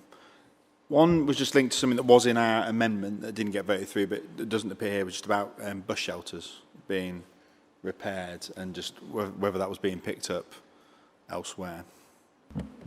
So I think from discussions with the team, part of the issue with that is if you set it up, it potentially undermines our ability to claim the money back on insurance. So if you do the repairs, it makes it more difficult. So I'd have to check with them the exact response to that point, but there were certainly concerns that if you kind of very quickly go and do the works, it can make it more challenging. I think you need to have a conversation with Sean about that, but let's take that offline. I'll take it. Well, I need to check with the team on it. I was under the understanding that maybe there's ways around that, and we're going to look at that again. Yeah. No, it would be a bit worrying if we're leaving bus shelters unmended for a significant amount of time, because we have done, and we want to try and stop doing it. And it is worrying, yeah. Yeah, you wouldn't wait to get your car sorted out and get the insurance to pay out if someone else had hit you, and you were still waiting for the claim to go through. You go get your car repaired, right? So I'm just interested in understanding why there is this more unique scenario that we seem to have. So I'd be very interested to see the information. Yeah, we do have quite a robust process about claiming back from insurance companies. We're actually doing very well in that. We have a partner who basically goes and do that work. So we do repair railings, traffic signals, bus shelters, and then we use those receipts and invoices to claim. I have worked with the public transport team to guide them to go down that road, because we have been doing it quite successfully, as I say, across a number of the highways teams. So we've sort of given guidance recently, in the last few months ago, to say, follow this process. You can get the bus shelter reinstalled quite quickly, or as quickly as it's able, to then claim the money back. And all you need to do is pull all this information together and hand it over to this company, and they go over and get all the money from the insurance companies for us, and then send us a cheque in the post to say, here's your money. So, and we're being very successful in doing that into the region of hundreds of thousands of pounds across the city infrastructure. So on something else that isn't in this, but is being funded from elsewhere, my residents will forgive me if I don't raise it. So the Filton Road, Dorian Road, Gloucester Road junction, which is continue to deteriorate. Could just get a sense of the timelines of that actually getting done, because we were told June, July, then it's now June, July, August, and We just want some confidence that that's going to get resolved. It is on a key network in and out of the city that residents from across the city, will travel up and down, including cyclists. So when is it happening? I think we've informed you, Councillor Renard, that we did offer the work. The contractor was programmed actually to come in within the next few weeks, but the number one contractor on the contract declined the works. Right. Because they couldn't make it pay.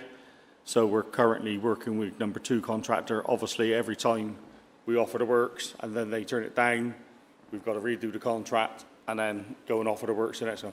That takes a period of time. It doesn't happen overnight because we've got legal changes to the contract and so on. Right, so pick it up the outside. I'm going to move us on now, Tom. I don't think the answer's Tom, made its... just let me finish, thank you. The answer hasn't made its way to me yet, but it might be coming in response to the member forum question. Yeah, that's what I was going to say, is I think you've got a question on that, and this isn't on this. Well, it's related. Let's move the report. So I'm going to move the report that we approve the allocation of £2 million for the New Cut Bridges and basically the £6 million for general areas set out, but with the caveat that we will work through those, and we've bought ourselves some time whilst we understand what CRSTS is going to cost and all the usual delegations. So, all those in favour? Seconder. Who wants to second it? Serena. And it's nice when there's a competition to second something. And who's in favour? Carried unanimously. So that is approved. Right, we've got another key decision. I'm going to remind ourselves that when we looked at this one, we said that this was going to take 15 minutes. When the party leads looked at this, we agreed that this was going to take us about 15 minutes. So this is a key decision because it's over 500,000, and it's basically to seek approval to submit 2 bids to the DFT Structures Fund by the 3rd of August. Sean, take it away. Yeah, hopefully this is positive. So basically, we have an opportunity to submit bids to the DFT Structures Fund to basically address some of the asset challenges we have within the authority, being that the highways asset is, we believe, the biggest asset that the authority own, and obviously it touches every person who comes into the city, resident, and is worth about £5.5 billion replacement costs.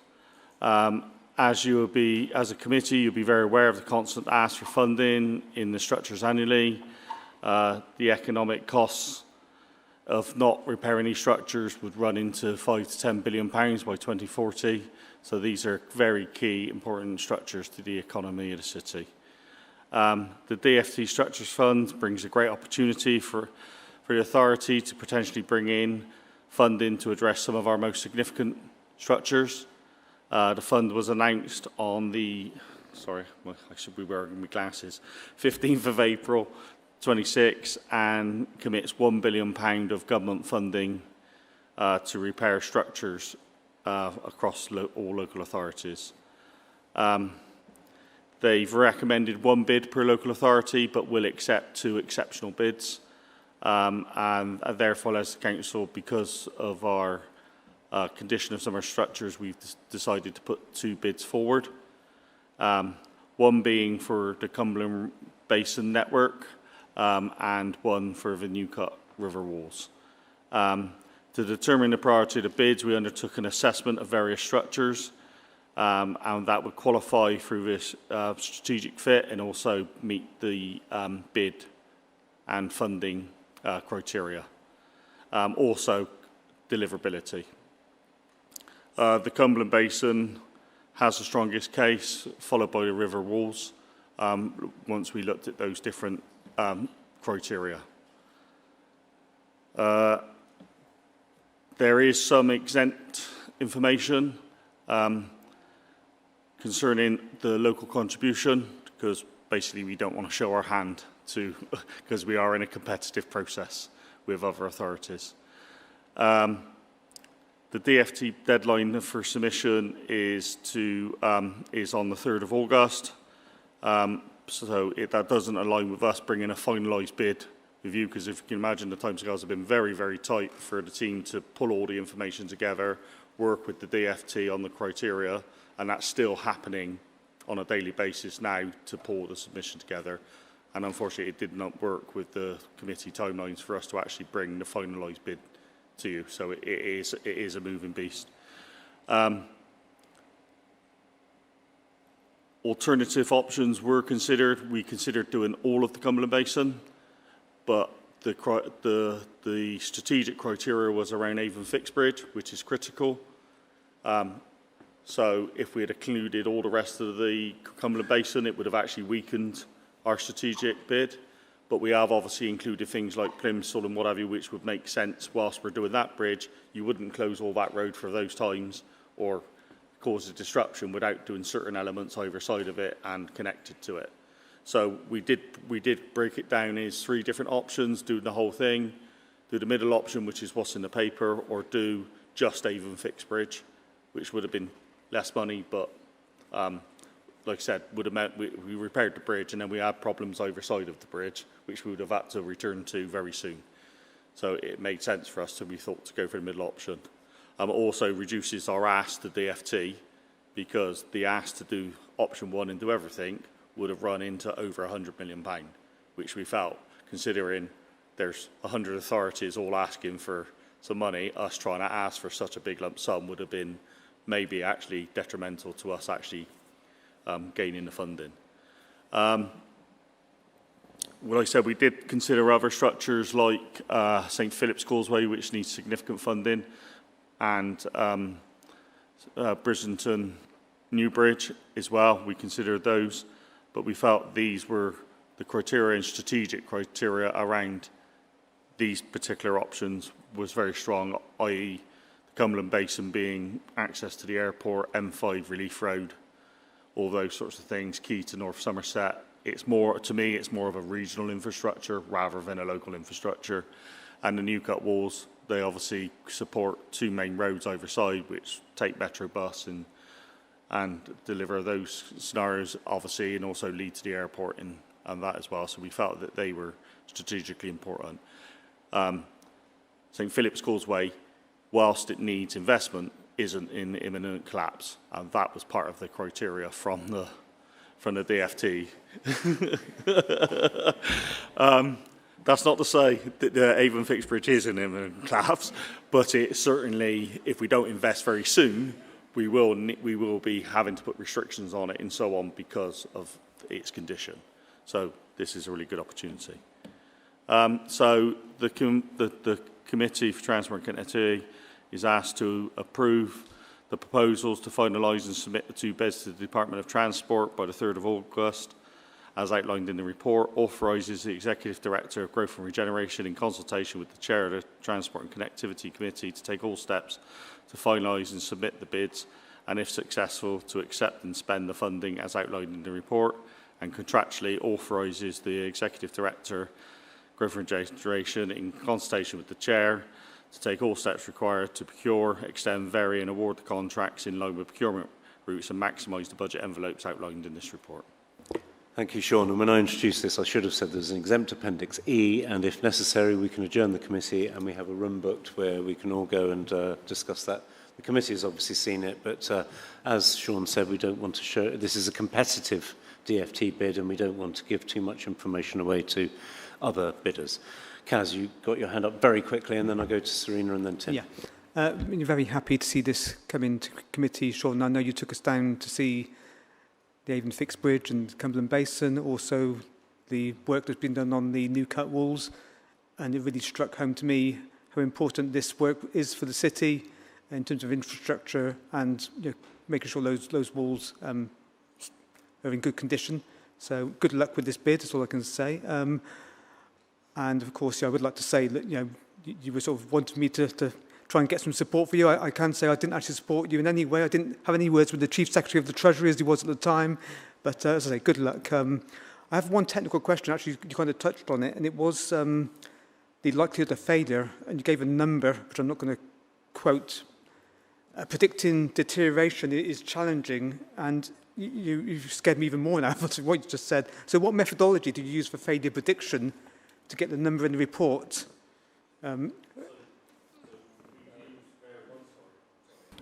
We've used various different surveys depending on the different construction, as you know, Gaz, the different types of construction, you need to do different techniques to inspect. But we've actually been inside the bridges, we've tested the stills, you know, the rust of the stills and what have you. The biggest problem with the Avon Fixed Bridge is what we don't know. It's built as two half joints, so one sits on top of the other, and you wouldn't build a bridge in that way in any way, shape or form, because we cannot inspect it and we cannot know the condition of those half joints. Now, we have done some harmonic testing and so on to know that it's safe as it stands, but we know it's deteriorating. And the condition report from the structural assessment has come back as poor. Yeah, again, I don't want to quote the number, what was given in the report in terms of a 1 in something, and that sort of concerned me that it was perhaps a bit higher than I was expecting. I'm not a structural engineer. Right, okay. I would need to, if Chris is on leave, if Chris was here, he'd probably be sat behind me and could actually give you that. And I'm more than happy to take that away, Kaz, and come back to you. Yeah. Kaz, as a member of this committee, you have access to transport officers. Let's take that one offline. Serena.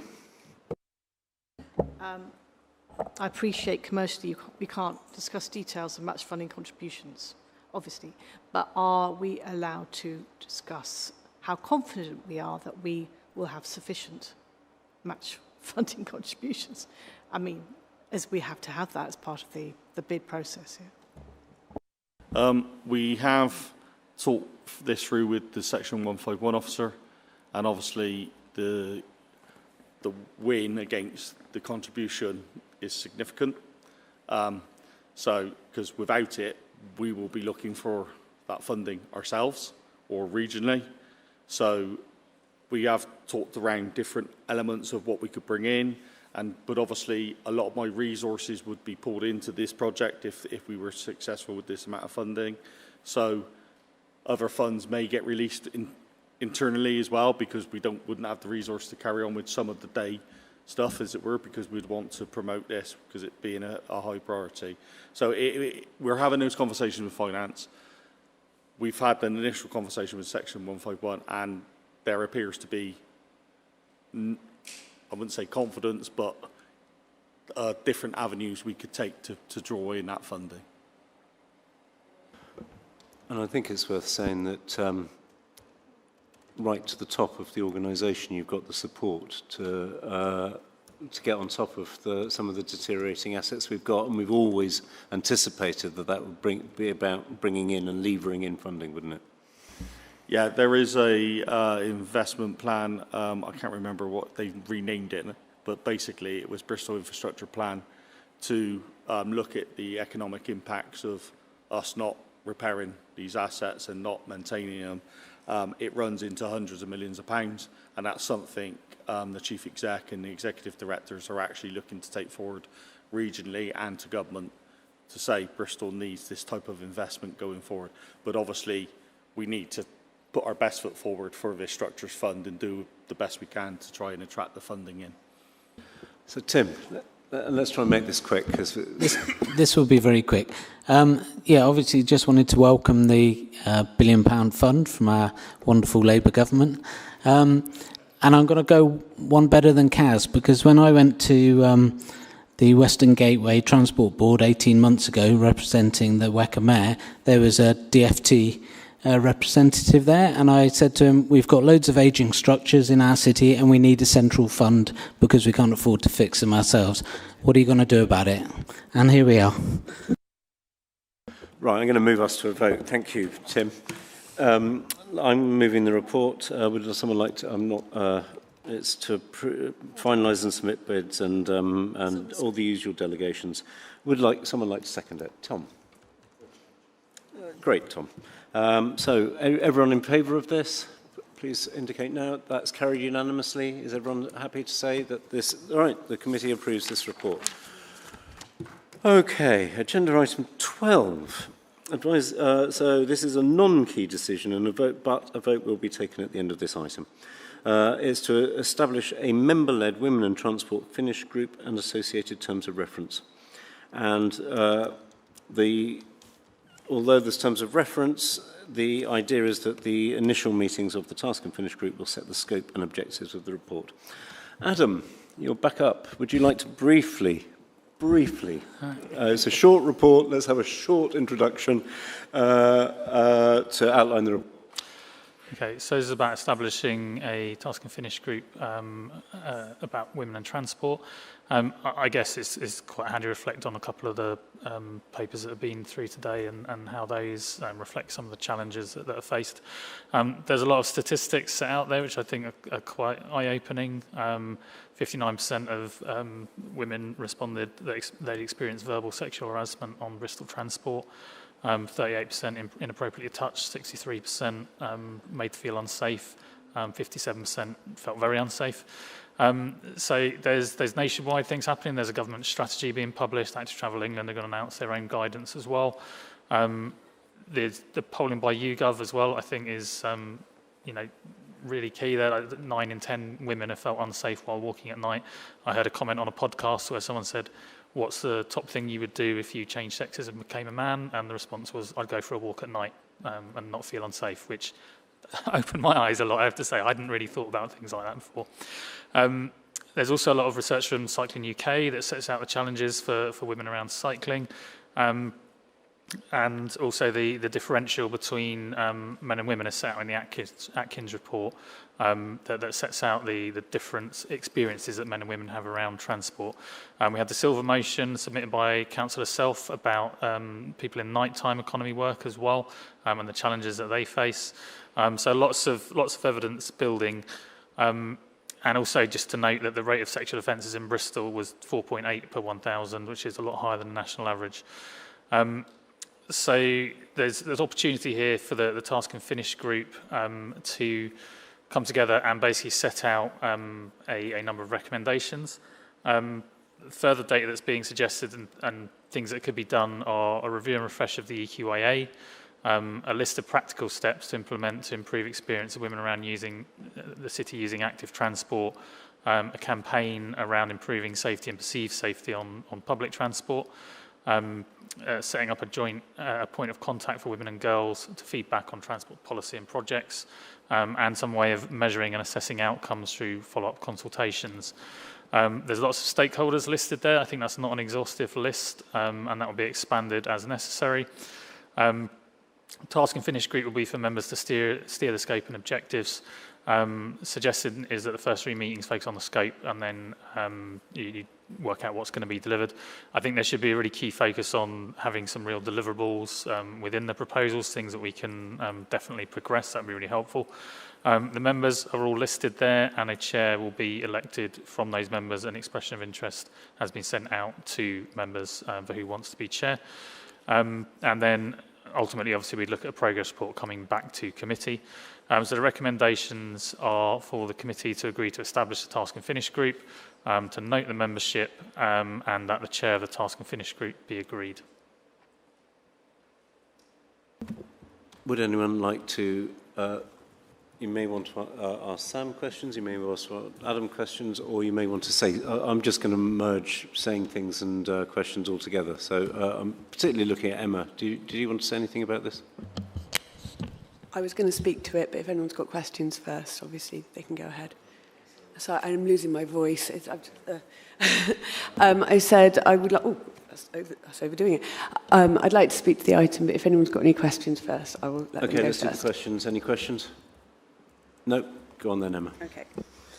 I hope my voice does hold up for this. So thank you, Adam, for bringing that and sort of getting all the nuance in and the detail. So yeah, I brought this proposal to the committee a while ago. Over the past few months, I've been researching the evidence base that you've heard. I've been reaching out to stakeholders. I think somebody in Public Forum mentioned a women's group, a WECA women's group earlier, which I've attended. I've spoken to First Bus. So I've already done some engagement with stakeholders, which has been really interesting, and it's been great to see their enthusiasm as well. I've also obviously working with officers to look at the terms of reference as well, and I really, really appreciate their time. I'm putting myself forward to chair this group just because I would really like to see that work through from the start to deliverable, measurable outcomes.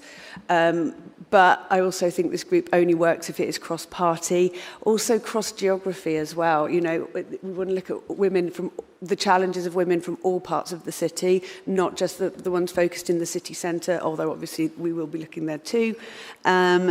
So, yeah, the terms of reference commit us to working by consensus, so, you know, that's how I think it should be. Also, not all women on the group, because I think this is a responsibility of all genders. It's not just for women to look at their own problems. You know, I'm really pleased that there is some men on the committee proposed as well. So, yeah, that's pretty much it. I would like to see it through. I would like to that consistency, and I would really like us to work cross-party to find these solutions, and where we can have a city where women can get home safely by whichever mode she chooses. And I would be honoured to lead that work. Tim. Tim. Yeah, thank you. Yeah, obviously we think this is an excellent use of a task and finish group. We've got some fantastic women in our group who've been doing work on this as well. We would like to nominate a chair ourselves. Lisa Durston would make an excellent chair of this group. She's got a record of supporting women in the city, and together with our other Labour councillors has already been engaging with women's groups as well in the city on transport issues. I also know that she has inclusive feminist values and will advocate for all women in the city, whatever their background.